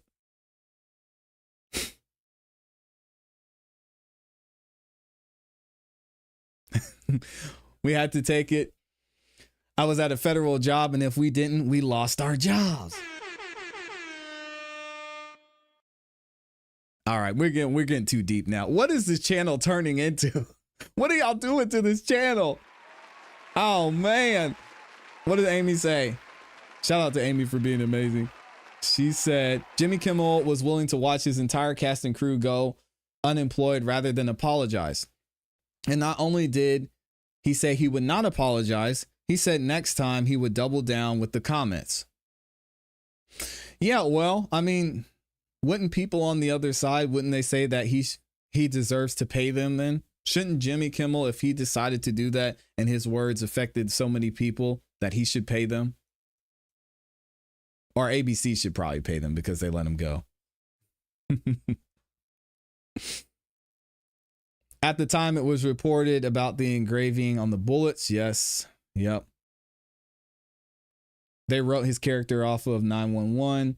It was a federal job and didn't. I was at a federal job and didn't have to take it. Yeah, it probably depends on. Maybe it depends on the job. Yes, Charlie was friends with Trump, and Trump is powerful. So, of course, Charlie wouldn't speak the truth to Trump about his actions. Double-edged sword. Did Charlie Kirk ever call Trump out on anything? I'm sure he did. I'm sure it's possible. It was me referencing the FCC chair threats, not about cancel culture. Well, I mean, isn't the same thing? Because think about it. The only reason the FCC would say something is because there's a major deal that Nexstar and all these other companies are trying to make. And he said, hey, listen, guys, you can do whatever you want to at the end of the day. But just know that if I'm going to say, hey, I'm the FCC chair, I don't agree with, I don't appreciate, and I don't like what's being said here. And you're going to say, hey, FCC chair, that's nice and all, but fuck you. Say, okay, that's fine. And then several months later, you're going to say, hey, FCC chair, I know we said that you can take your dislikes and you can stick them where the sun doesn't shine. But we're trying to make this deal and we need your approval for certain things. Are you willing to work with us? I don't think so. That's not how it works. So yes, the FCC chair is more than able to say, I don't think this meets certain guidelines and this needs to be handled immediately. He has a right to do that. Amy says they told Kimmel if he apologized, they wouldn't pull the show. He said, no. His ego was more important than apology or clarify. I hope Jimmy Kimmel doesn't think that, yeah, they are. It appears that I made a mistake. These niggas lacking. I hope Jimmy doesn't think he's gonna go off of ABC and just potentially do something better. Because again, the numbers don't show that. The numbers don't show people were checking for Jimmy. And I apologize to Jimmy Fallon if I say his names. They're just both close. They do the same job, essentially. I apologize, Jimmy. One of my favorite late night hosts. I think Jimmy Fallon is super talented and hilarious in so many ways. Jimmy Kimmel, not so much. Charlie did, in fact, call Trump out sometimes. Yeah, I can imagine. He did. All right. I'm up here rambling now. Shout out to y'all for being a part of the conversation, though. Possibly not a question for today's show, but I need to ask, who thinks being on a jury should be a full-time job? Ooh, D, that's tough. That is an interesting question. D asked a question to you all, and I want to know your thoughts in the chat. I know how this is going to go because I know how y'all feel about juries. So D says, who thinks being on the jury should be a full-time job? Now, I have a couple of clarifying questions, D. Do you mean a full-time job like there are people who are jurors and that's their job? Like that's what they do and they retire as a juror?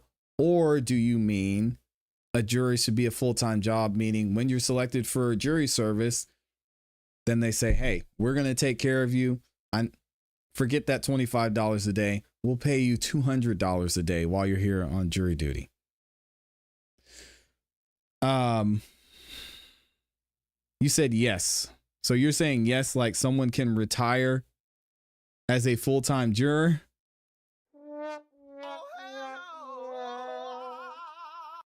No. No, absolutely. This is not in America. We already have enough issues with police officers, and shout out to the police force. I respect most of them, but hell no. Absolutely not. We already have enough issues with police officers and elected officials in the DA's office. Paying a full-time juror would be tragic. I would never go outside. I would never go outside. I would not go anywhere. I'm dead serious. If I would get an island, I'll finally get that island we've been looking at. I would stay there, and nope, not gonna do it. Nope. No. Let me know what y'all think. Amy in here with the cake. Shout out to Amy with the super sticker. Amy with the cakiest cake in here. Shout out to you, Amy. Thank you for the cake. I appreciate you, and thank you for all that you do. Dang, guys, I had so much I wanted to get to, including this interview that Alan Jackson did. But it looks like court is going to be starting soon for the Karen Reed trial, and AJ's actually in there right now. So what we're going to do is I'm going to skip. I hate to skip over this topic, especially as we're getting into it.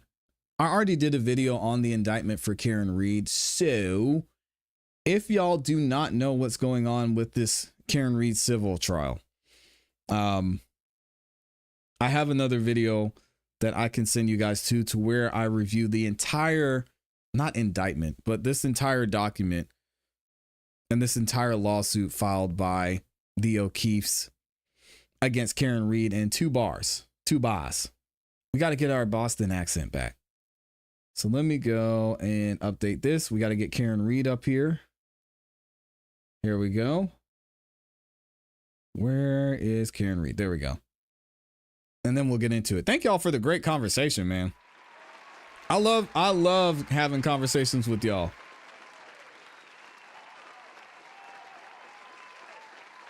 Amy said, what are we going to do on the island? Shout out to Amy.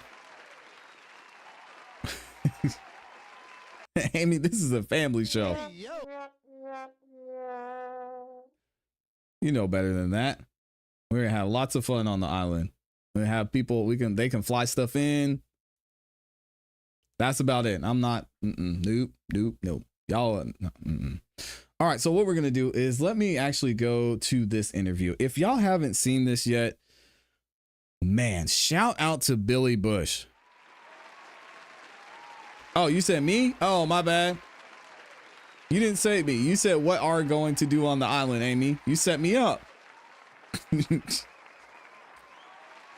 If you have not seen this interview with Alan Jackson and Billy Bush, you are missing out. I will leave a link in the description to this full interview. I wanted to cover most of it today, but because we're getting close to Karen Reed's trial starting, we're going to hold off. But I want to play this initial point AJ's making to where he's talking about what's going on with Karen Reed's civil trial coming up, his role that he's playing. And he even gets talking a little bit about Kelly Dever and her resigning. Yeah, this is great. Y'all check it out. Let me know what you think. Here we go. You see Karen Reed, who's, she's not afraid to share a little extra information in an interview because she's got nothing to hide. Does she speak a little much when, in some of these interviews she did before the second trial? No, when you're, if you're innocent, you're not overly thinking about what you say. Correct. Right? So you could feel the authenticity. Yeah. People ask me many times, legal practitioners ask me many times, like, what were you thinking? How could you possibly let your client speak? I thought this for sure. In public, that often about so many subjects. The gloves were off, and there was no strings attached. Because she has nothing to hide. Because she has nothing to hide. She didn't do it. Yeah. She's innocent, and she's articulate. She can articulate for herself her own innocence. She didn't need me to do it. I need to throw in an assist in a courtroom for sure. but she could articulate her innocence as well as anybody, or better than anybody. So what the hell did I have to hide? I didn't care. Karen said she took a little vacation there just with her parents. They got away a little bit, and you told me you did get to decompress a little yourself, right? Where didn't you go somewhere? I went to Europe. Yeah.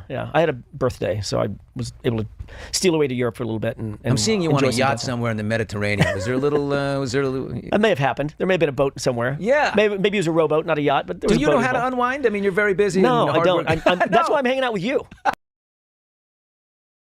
Aaron is, the latest. She's serving 1 year of probation for operating under the influence and a suspension of her driver's license for a year. Is her car any closer to being returned? The Lexus SUV that they've been hanging on to? Yeah, it's been returned. Okay. Yeah, the car is no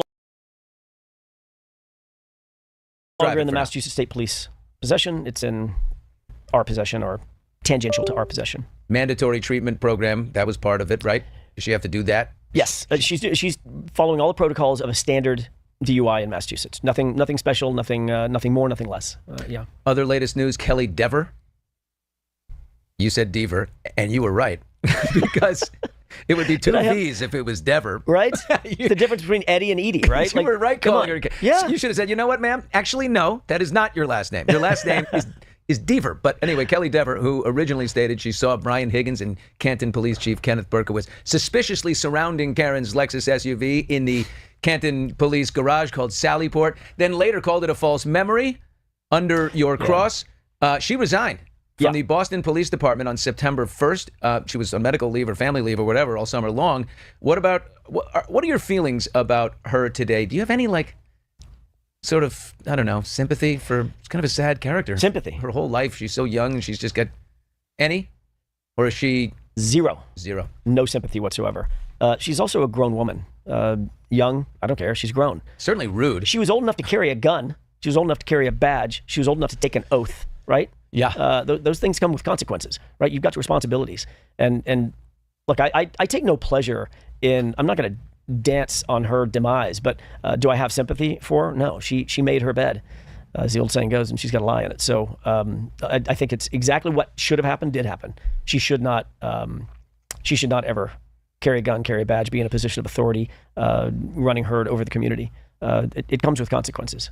Alan, we're going to go to the chat section here for a second. We're live, so people are fired up to get something in here. Marley says, are there cameras allowed in the civil trial?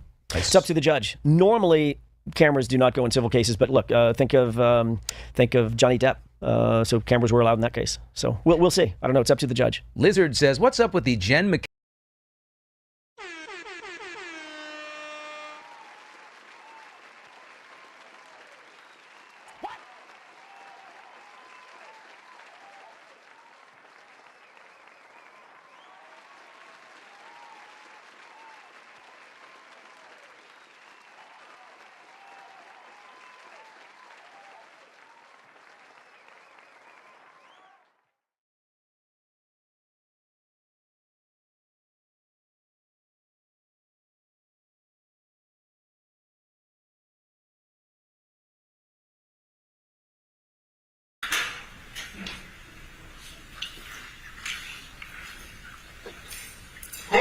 All right.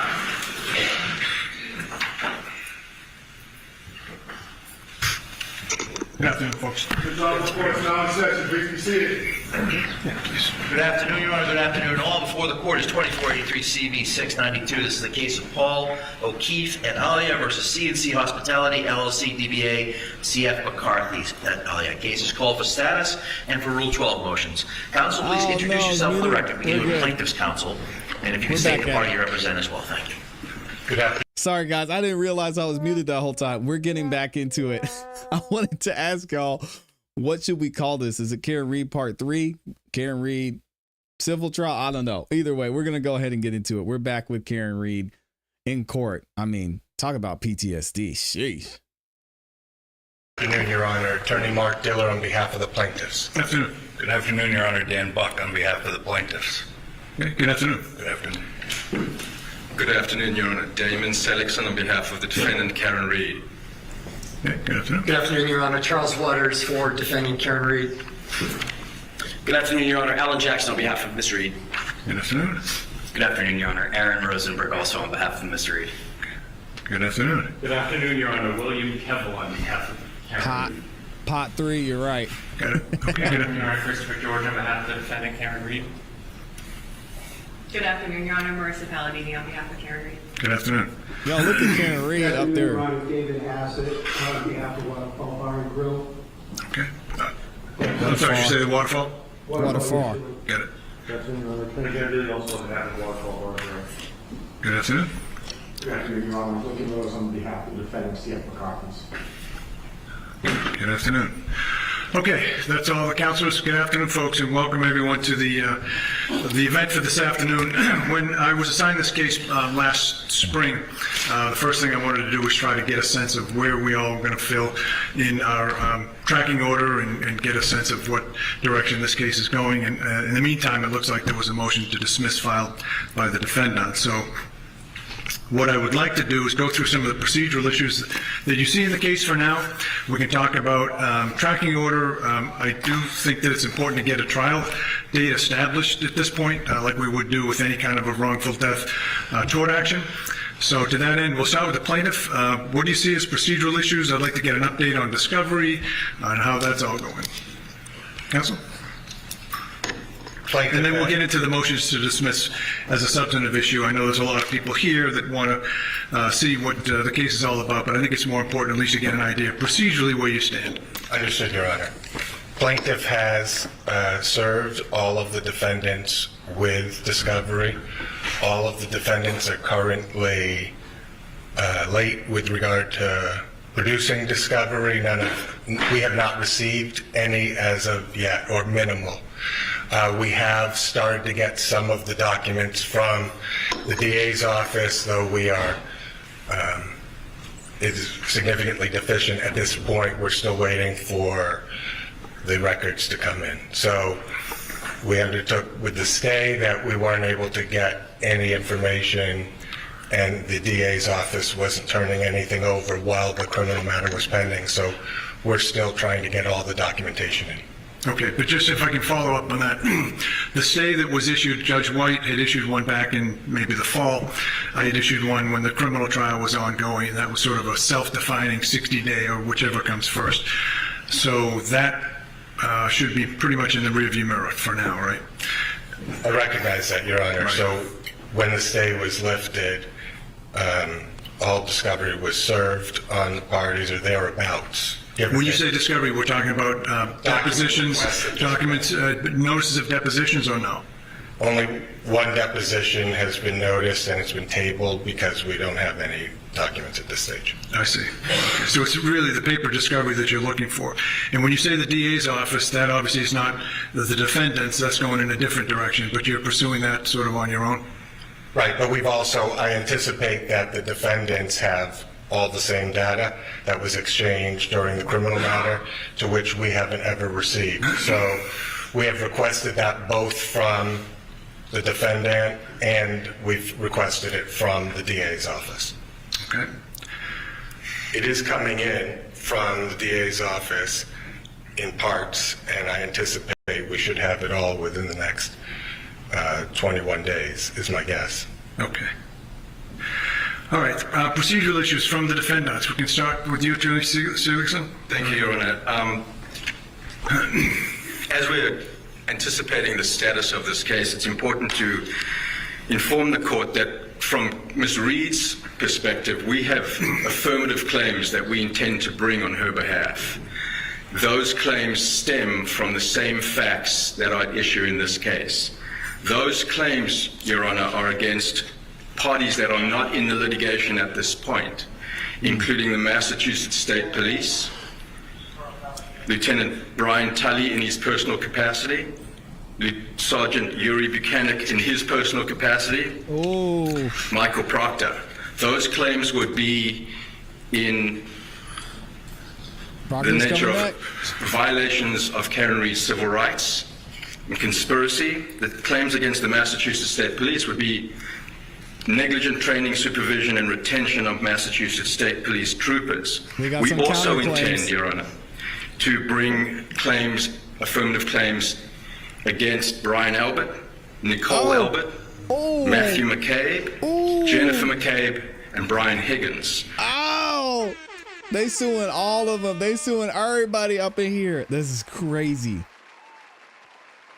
They're suing everyone. Y'all hear this? The police department, the Alberts, Brian Higgins, all of them. Oh my gosh. Who were the occupants of 34 Fairview Road in Canton on the night in question. Those claims will be in the nature of civil conspiracy, violation of Karen Reid's civil rights. Got him. And then a claim against the town of Canton through its police department for negligent failure to secure the garage in the Sally Port.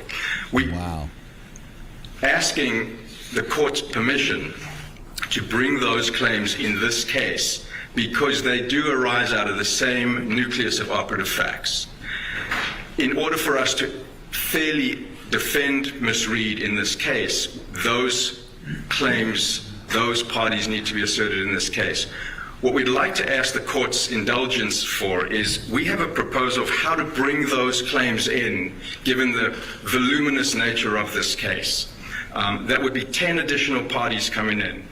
To do that, we would be alleging that the individuals in the House diverted attention away from themselves towards Ms. Reid, that law enforcement then acting on that diverted attention away from her, because the people in the House were either police or police adjacent who were socially and personally connected. Then they collectively conspired to ensure that what happened in the House was not explored and investigated.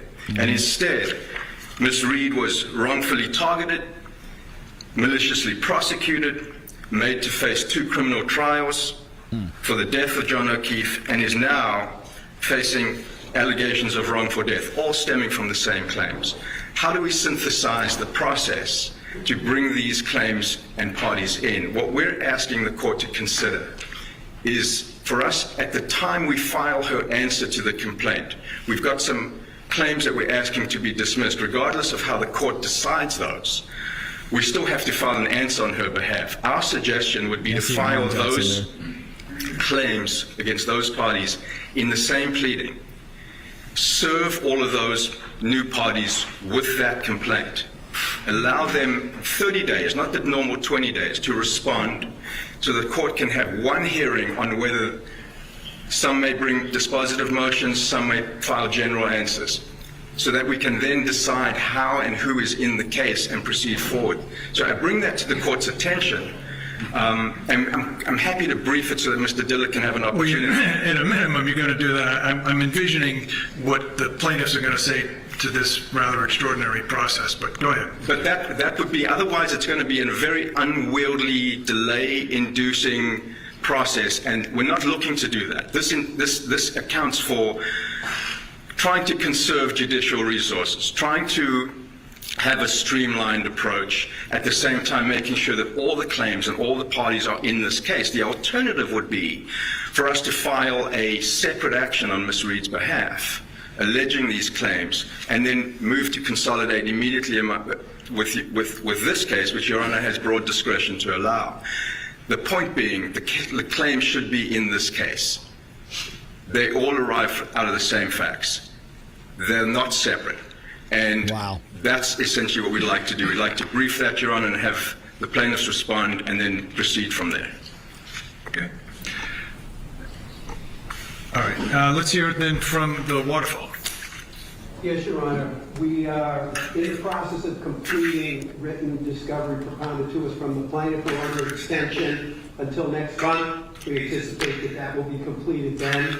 We as well. When you say an extension, this is an agreed to extension? Agreed. Because the tracking order is what it is. We'll get to that in a little bit. It's been agreed to, Your Honor. Okay. And then, Your Honor, we're looking at depositions, but we don't want to consider noticing depositions yet until a lot of the document requests have been answered in the subpoenas for keeper of records. We haven't seen any of the records. We're aware of them certainly from the criminal trial. But there are a lot of records, as I understand it, that are still to be produced, so that we would then proceed with depositions as warranted in conjunction with counsel, and obviously picking dates that work for all. But that's what we foresee in the immediate future, Your Honor. All right, thank you. Let's hear from C.F. McCarthy, then. Your Honor, we're in a similar boat as to Waterfall. We were putting the finishing touches on our discovery responses. The last leg of it is just collecting communications from employees the night of the incident, some of whom no longer work for C.F. McCarthy's, but we anticipate having that included in the very short term and getting that over to my brothers. Okay. All right, thank you. Let's hear from the plaintiffs then, in terms of the response to the procedural issue that was raised, in particular by Ms. Reed's counsel. Are you aware of the circumstances that they're seeking to join 10 additional defendants into this action? Absolutely not, Your Honor. It's the first notice you've gotten? Of course, I would expect. Not how the court system likes this stuff to work, folks. Right, I would expect the courtesy of a meet and confer to at least let me know. Obviously, they can choose not to do so. That's their prerogative, but I certainly would have liked to have been made aware. Section 1983 actions, I believe, Your Honor, would have to go up through the federal court. We're not seeking to have this case removed in the federal court. We started in the state court. We're intending to move forward in the state court. We would like to have a state court Plymouth jury decide this case. So to the extent that my brothers and sisters and all of those who are involved believe that they have other legal rights and they want to pursue other legal theories, that's their prerogative to do so. When it comes to interfering with our opportunity and right to justice, we're not looking to sideline that, Your Honor. Dismiss it, Judge. All right. Any response, counsel? Thank you, Your Honor. We are asking for permission to serve a motion to advance this procedural proposal. So Mr. Diller is not being surprised by the argument that we're going to present to the court. He will have an opportunity to respond. There's no requirement that civil rights claims be brought in federal court. In fact, this court has jurisdiction over those claims. They all stem from the same facts, Your Honor. In the plaintiff's complaint, there are allegations that we need those parties to defend against. This is not just a wrongful death action. Yep. Our narrative of what took place. But it is, though. It's the plaintiffs. Well, just hear me out for a second. When you say that it's not just a wrongful death, that's what the plaintiffs have alleged. The defendants have filed motions to dismiss portions of those. So this, at its essence, is a wrongful death action being brought by the plaintiffs, right? So what you're seeking to do is to be allowed to amend these proceedings and to effectively bring in 10 other defendants for the claims that the defendants have against those third parties that aren't noticed here, right? So you've got to procedurally give them notice as well as the plaintiffs notice of this event before it goes to any adjudication by the court. And that's what we've built into this proposal, which is trying to streamline that process, not depriving them, the new parties, of the opportunity to argue both the procedure as well as the substance. And we're suggesting, instead of serving party X with a third party motion for a complaint, then that party opposes it, then the court rules, then that party perhaps is brought into the case, and then brings another motion to dismiss substantively. We're not seeking to... Isn't that what the rule requires? The rule does require that, but the court has discretion to consider the streamlined approach, and we'd like to brief that for Your Honor, but we're raising it at the status conference so that, because we are scheduling deadlines and events out into the future, we'd like to at least have the opportunity to advance that argument for the court and allow Mr. Diller to respond to it, and then we will act accordingly. That's the purpose of the disclosure of this today, Your Honor. All right, so I don't know that there's any ruling by the court today that would have to be made relative to that, because it isn't even filed yet, so that there's nothing before the court. So ideally, what my instructions to the clerk's office by setting this event up was to get a trial date from you folks and then work backwards, like we would do with any wrongful death tort action, which this case is. I take exception to the defendant's notion that this is not just a tort action. It is. That's what it is. It's a civil case. I know there's a lot of people who are interested in this case, but at its heart, there are at this time eight parties involved in this case. Correct? Yes, sir. There's 5 for the plaintiff and there's 3 for the defendants, 2 corporations and Ms. Reed. So that's the way the case is shaping up. You've got your tracking order, so you understand what the deadlines are now. I have the tracking order, I think, basically shows this case as having discovery. Yeah, your discovery is supposed to close August of next year. Your Rule 56 motions to be done by October-ish of next year.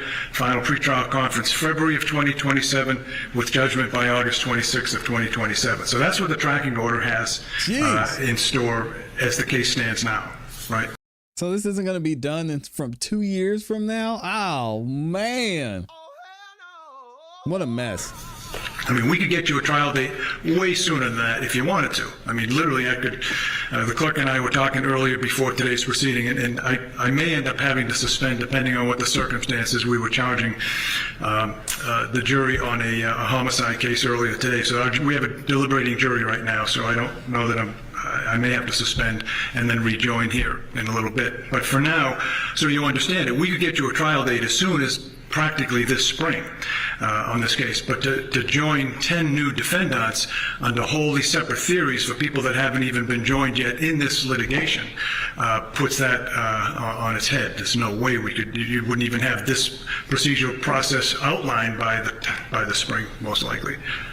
I understand that, and that's the dilemma that we're trying to bring to the court's attention, because there is going to be an affirmative pursuit. Well, you're saying you said earlier affirmative defense in this case, which those would not be affirmative defenses.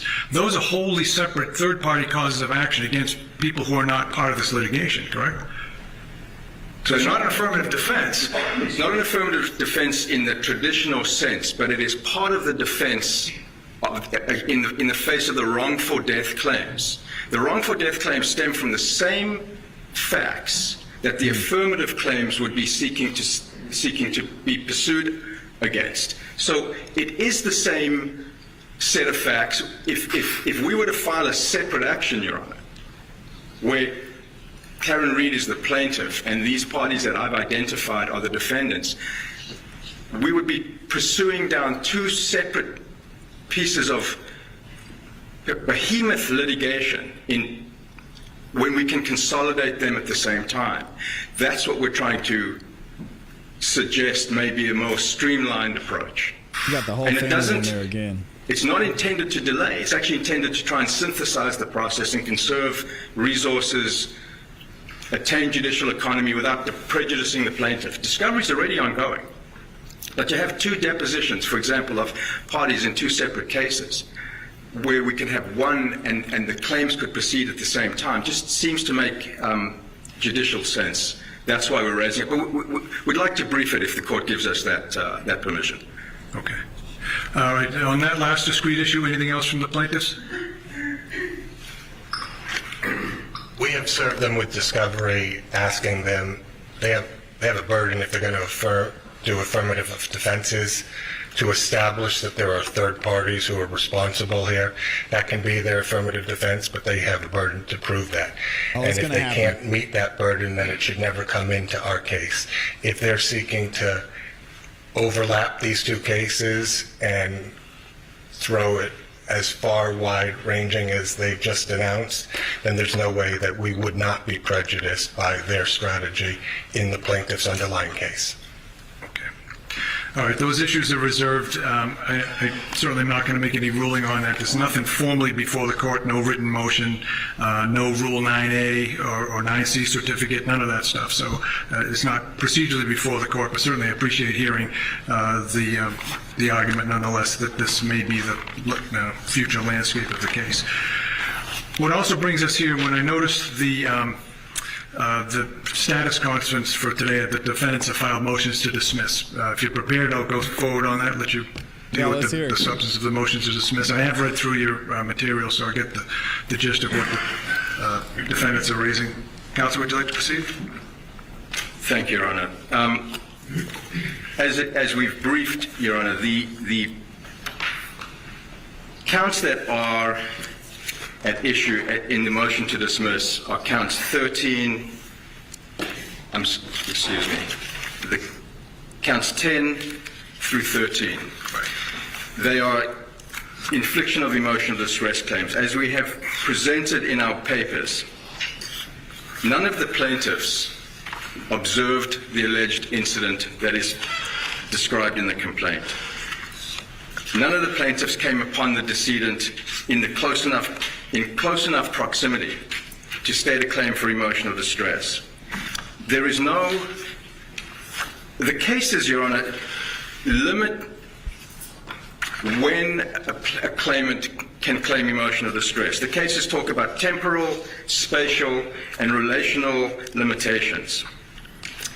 Taking the claim that Kaylee Furbush has alleged, that claim is for negligence/reckless/intentional infliction of emotional distress.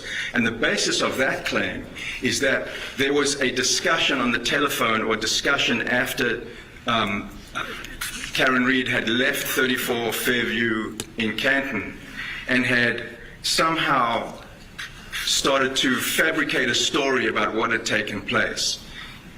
Kaylee Furbush was not at the scene. And the perception of someone dying is not an actionable claim under any case that we can find in Massachusetts state law. So she wasn't at the scene, didn't come upon the decedent, and therefore doesn't have the same types of proof, at least as played in the complaint, that would satisfy the limitations that the case law sets out, the temporal, the spatial, and the relational. And the claim states that Karen Reed caused her emotional distress because she heard the phone call that when Karen Reed was trying to figure out what happened to John O'Keefe, which is what he's referring to. With respect to the claims of emotional distress that have been brought by John O'Keefe's mother, father, and brother, again, they were not witnesses to the event. They came upon him many hours later. There are cases, and particularly the Cohen case that is cited in our brief, that speaks to the time that passes between an alleged event and when a family member or a bystander witnesses the consequences of that alleged event. And in that Cohen case, the court speaks to the fact that the mother of a young man that died in a plane crash didn't get to find out about it until many hours later, and the court denied the right to pursue an emotional distress claim. More importantly, Your Honor, there is a remedy here, if for the sake of argument, there is a remedy here through the wrongful death statute. And the wrongful death statute compensates for the types of harms that are alleged in the complaint. So what we're asking the court to do is to dismiss out the emotional distress claims because they are duplicative and allow the plaintiffs to pursue the wrongful death action singularly. We rest on our papers. Thank you, Judge. All right, thank you. So let's turn to the other defendants. If they want to be heard, you've filed separate motions essentially arguing the same relief, but if you have anything you want to add, you certainly can. The Waterfall? Yes, Your Honor. We have the Waterfall just very briefly. I think the distinction that's a weak argument. Is that these claims, these infliction of emotional distress claims are intended when you're in the zone of danger or you're a recipient witness. And in this instance, it's many hours later that the parents are seeing the decedent in the hospital. I think it's after 7:50 a.m. And so based on what the Cohen case states and in terms of the principles that the courts have applied here, it just isn't, from a relational standpoint, close enough in proximity to be able to advance this type of claim. And in terms of the wrongful death statute, those loss of consortium damages, the damages of the loss of the son, if the plaintiff is making this claim going forward, are in fact addressed in that statute and obviously would be available as remedies to the plaintiff. What about Semino versus Milford Keg Incorporated? I have a 1982 case that I found talking about the wrongful death, emotional distress injuries. Have you reviewed that case? I'll give this case site, 385 Mass 323. It's a 1982 case. It would seem to suggest that that emotional distress is really not preempted by the wrongful death statute. Your Honor, I think the wrongful death statute alone would not necessarily cover all of the damages, but my argument would be more in line with the argument that in terms of where they are in relationship to the accident, since it wasn't witnessed, and since it wasn't immediately thereafter that they came upon the scene in a roadway, in a driveway, and observed the decedent, I would argue, Your Honor, based on that, that that's a problem for the plaintiff moving forward, and that that would be the court's consideration. I appreciate, Your Honor, that there are some differences in the wrongful death statute and emotional distress claims. Okay, thank you. Ferreter versus Daniel O'Connell's sons, a case that goes back to 1980, also kind of speaks to that issue too. Let's hear from C.F. McCarthy's on that. Anything else to add on the motions to dismiss? No, Your Honor. No? Okay. All right, great. It's not happening. All right, I'll take that issue under advisement. I do have some, I'll read through your briefs a little more closely. Allow us to. Yeah, of course. What I was going to say is that what will happen in just a few moments, I'm going to give the plaintiff an opportunity to respond to that. But I want everyone who's sitting here to understand that the comments I'm making now are not really doing other than just trying to tease out what the issues are. Motions to dismiss are not based upon the evidence, but rather on the allegations that are contained in the complaint. And those allegations, for purposes of a motion to dismiss, have to be accepted as true. And the question is whether or not the plaintiffs have stated a plausible claim under the case law, Iacchino and others that deal with this issue. So with that context, plaintiff, if you want to respond to both the motions to dismiss raised by, I should say, both the two corporate defendants and Ms. Reed. I do, Your Honor. Thank you. The question that's really posed for this court is, like you just said, assuming all facts are true, indulging every inference in the plaintiff's favor, does the plaintiff's complaint plausibly suggest that plaintiffs are entitled to relief? The answer is yes. This is a motion to dismiss. The lowest standard, the Brum case, plaintiff's obstacle is a minimal hurdle, a relatively light burden, so long as the court looks at the allegations holistically. If relief to the plaintiff is plausible, by the cumulative effect of all the factual allegations pled, we survive the motion to dismiss standard and we move forward to discovery like we should in all cases and in this one. There are three arguments that my brothers have put forward in this case. We oppose all three of them as follows. Number one, the defendants incorrectly state the law by suggesting that NIED claims are subsumed or preempted by the wrongful death statute. Number two, Your Honor, the defendants improperly seek to limit the scope of NIED claims by creating an arbitrary bright-line test for such cases. Number three, Your Honor, the defendants failed to holistically consider the facts alleged and the known vulnerabilities of the plaintiffs when evaluating the defendant's extreme and outrageous conduct in violation of the infliction of emotional distress standard. Wow, come on. I recognize that this court is not new to this case, and I recognize that most people already understand the facts, but I think it is important and significant that I at least highlight the ones that will be at issue here today.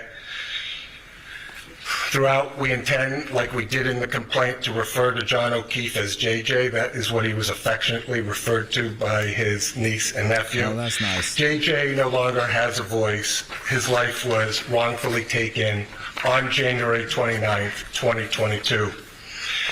He lived a life of service. He was a Boston police officer, and his personal life, when JJ's older sister and brother-in-law tragically passed 2 months apart from each other, leaving two young children orphaned, JJ stepped up. He agreed to parent those children, to raise them as his own, and to support them. And Karen took care of Fast forward to 2022, Your Honor. JJ is involved in a relationship with Miss Reed. It's been going on for a period of time at that time.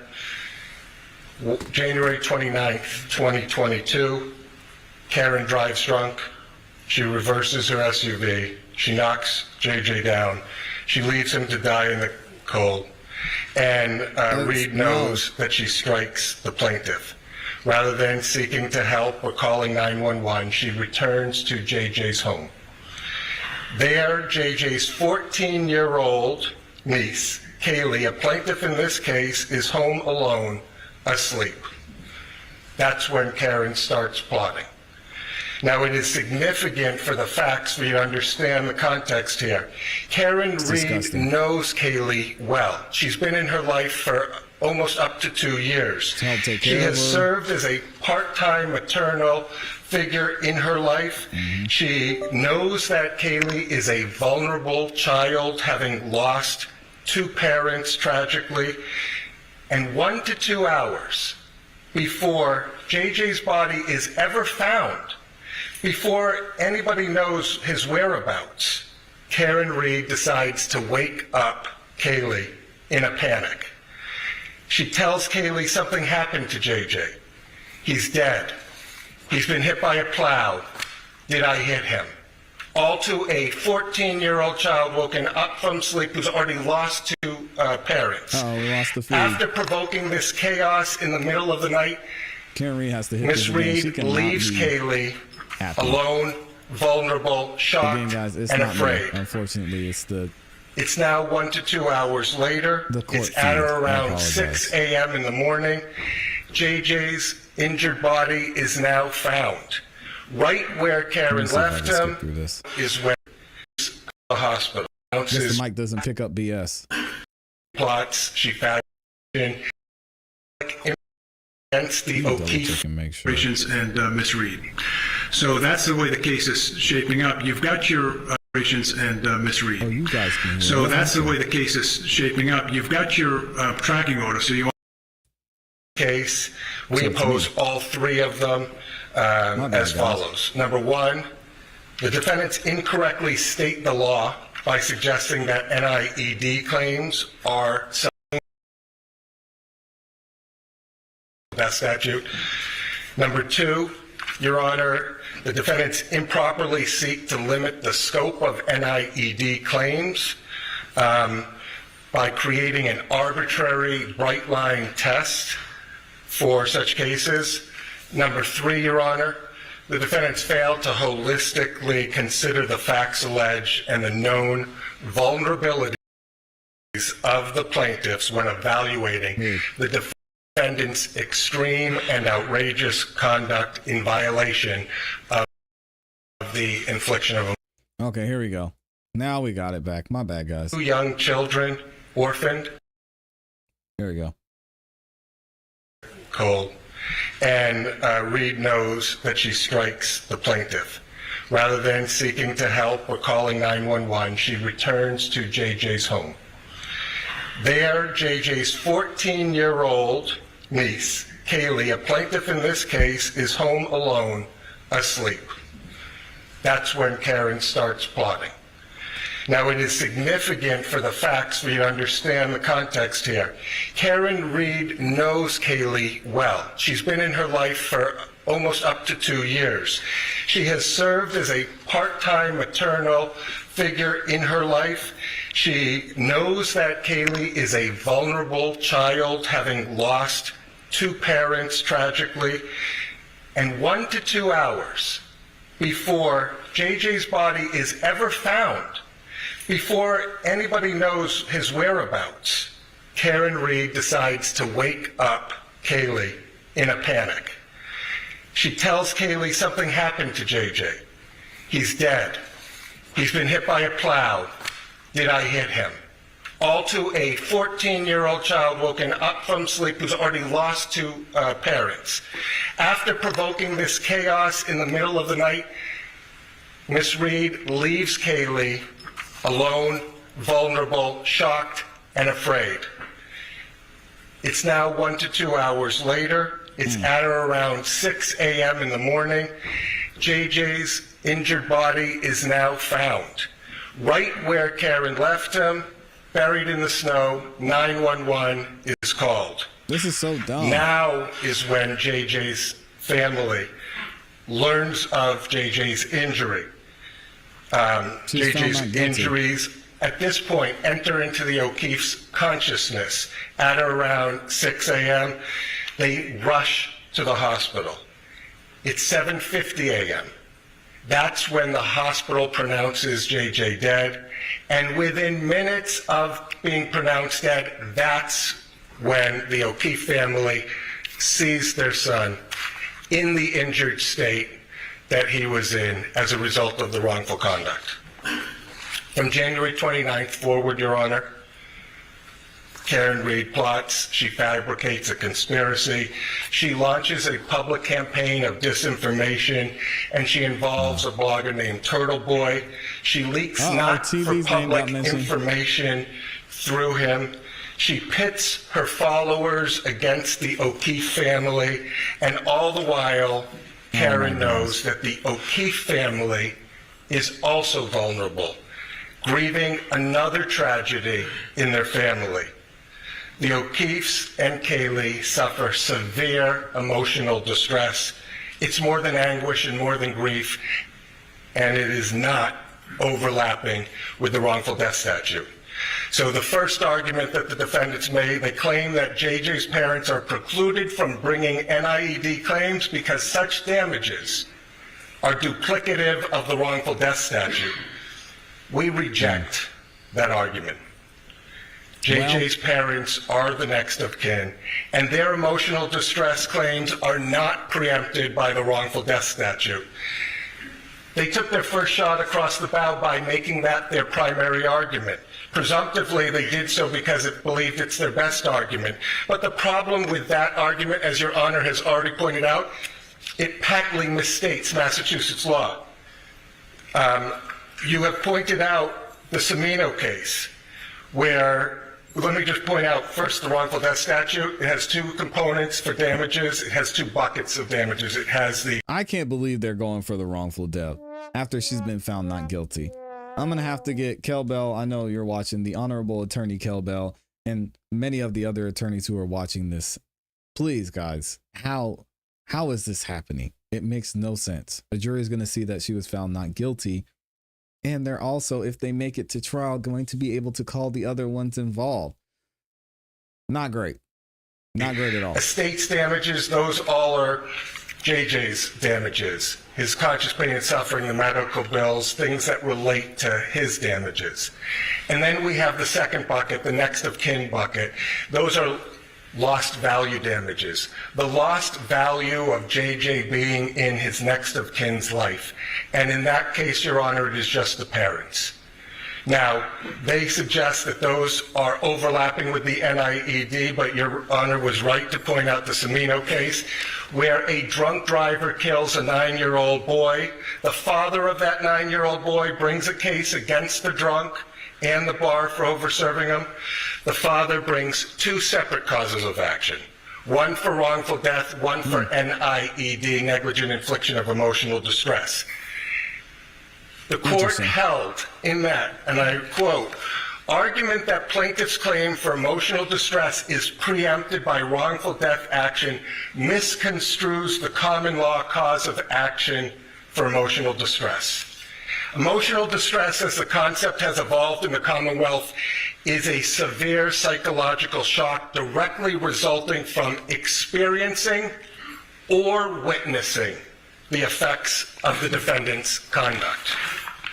A claim for damages based on emotional distress, the court says, does not include an administrator's claim for loss of consortium, which will be present in every wrongful death action such as this. Since emotional distress is a wrong to plaintiff distinct from what was done to his son and the statutory beneficiaries of the decedent, it is not a duplicative remedy. It is not preempted by the wrongful death statute. And that's page 334 of the Cimino case, Your Honor. Cimino still remains good law. You were right to point that out. It directly contradicts everything that my brothers just argued here in this court. And I see no reason why this court should overturn the good standing law that exists under the Cimino. We ask that Your Honor deny the motion to dismiss for that first argument.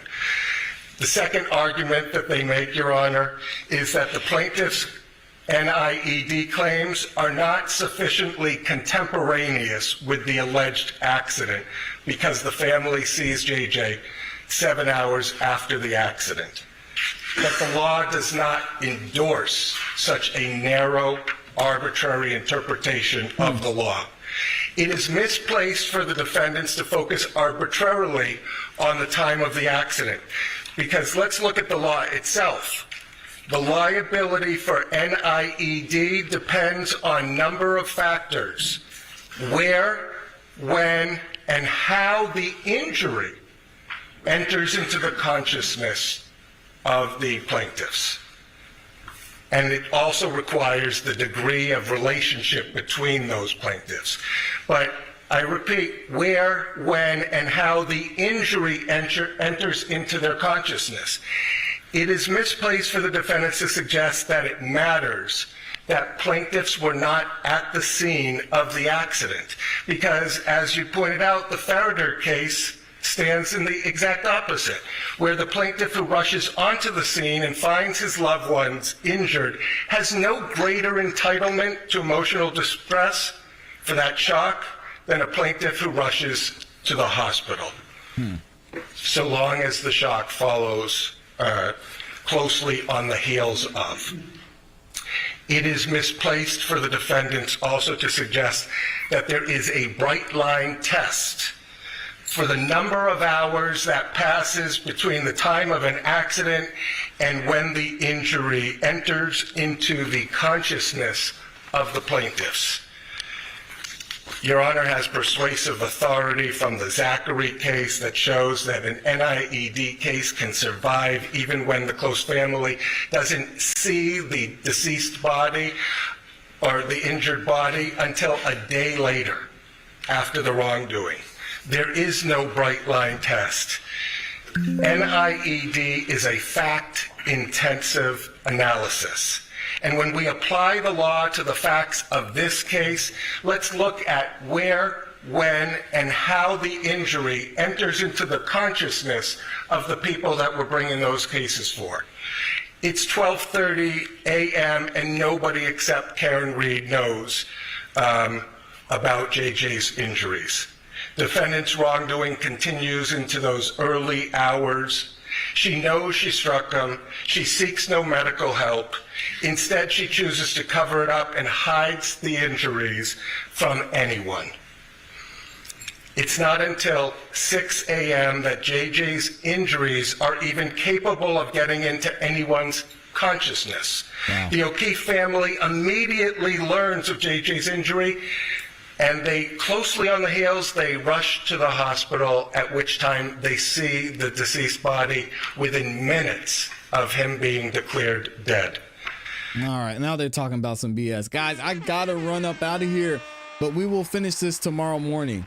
If you haven't yet, y'all, please make sure that you subscribe and hit the notification bell. We're gonna listen to the rest of this hearing tomorrow morning. We've also got the rest of AJ's interview we'll be covering as well. I'll be posting clips of this later on this afternoon. Thank y'all to all 2,600 of you that liked the video. All of you guys that are in here, I appreciate you. If you haven't yet, like the video on your way out. And we will be back tomorrow. Again, y'all look out for it. I appreciate you. Hope you have a great rest of your afternoon. And as always, you know what to do. Keep growing, keep pushing, keep it classy. Appreciate y'all. Peace. We gone.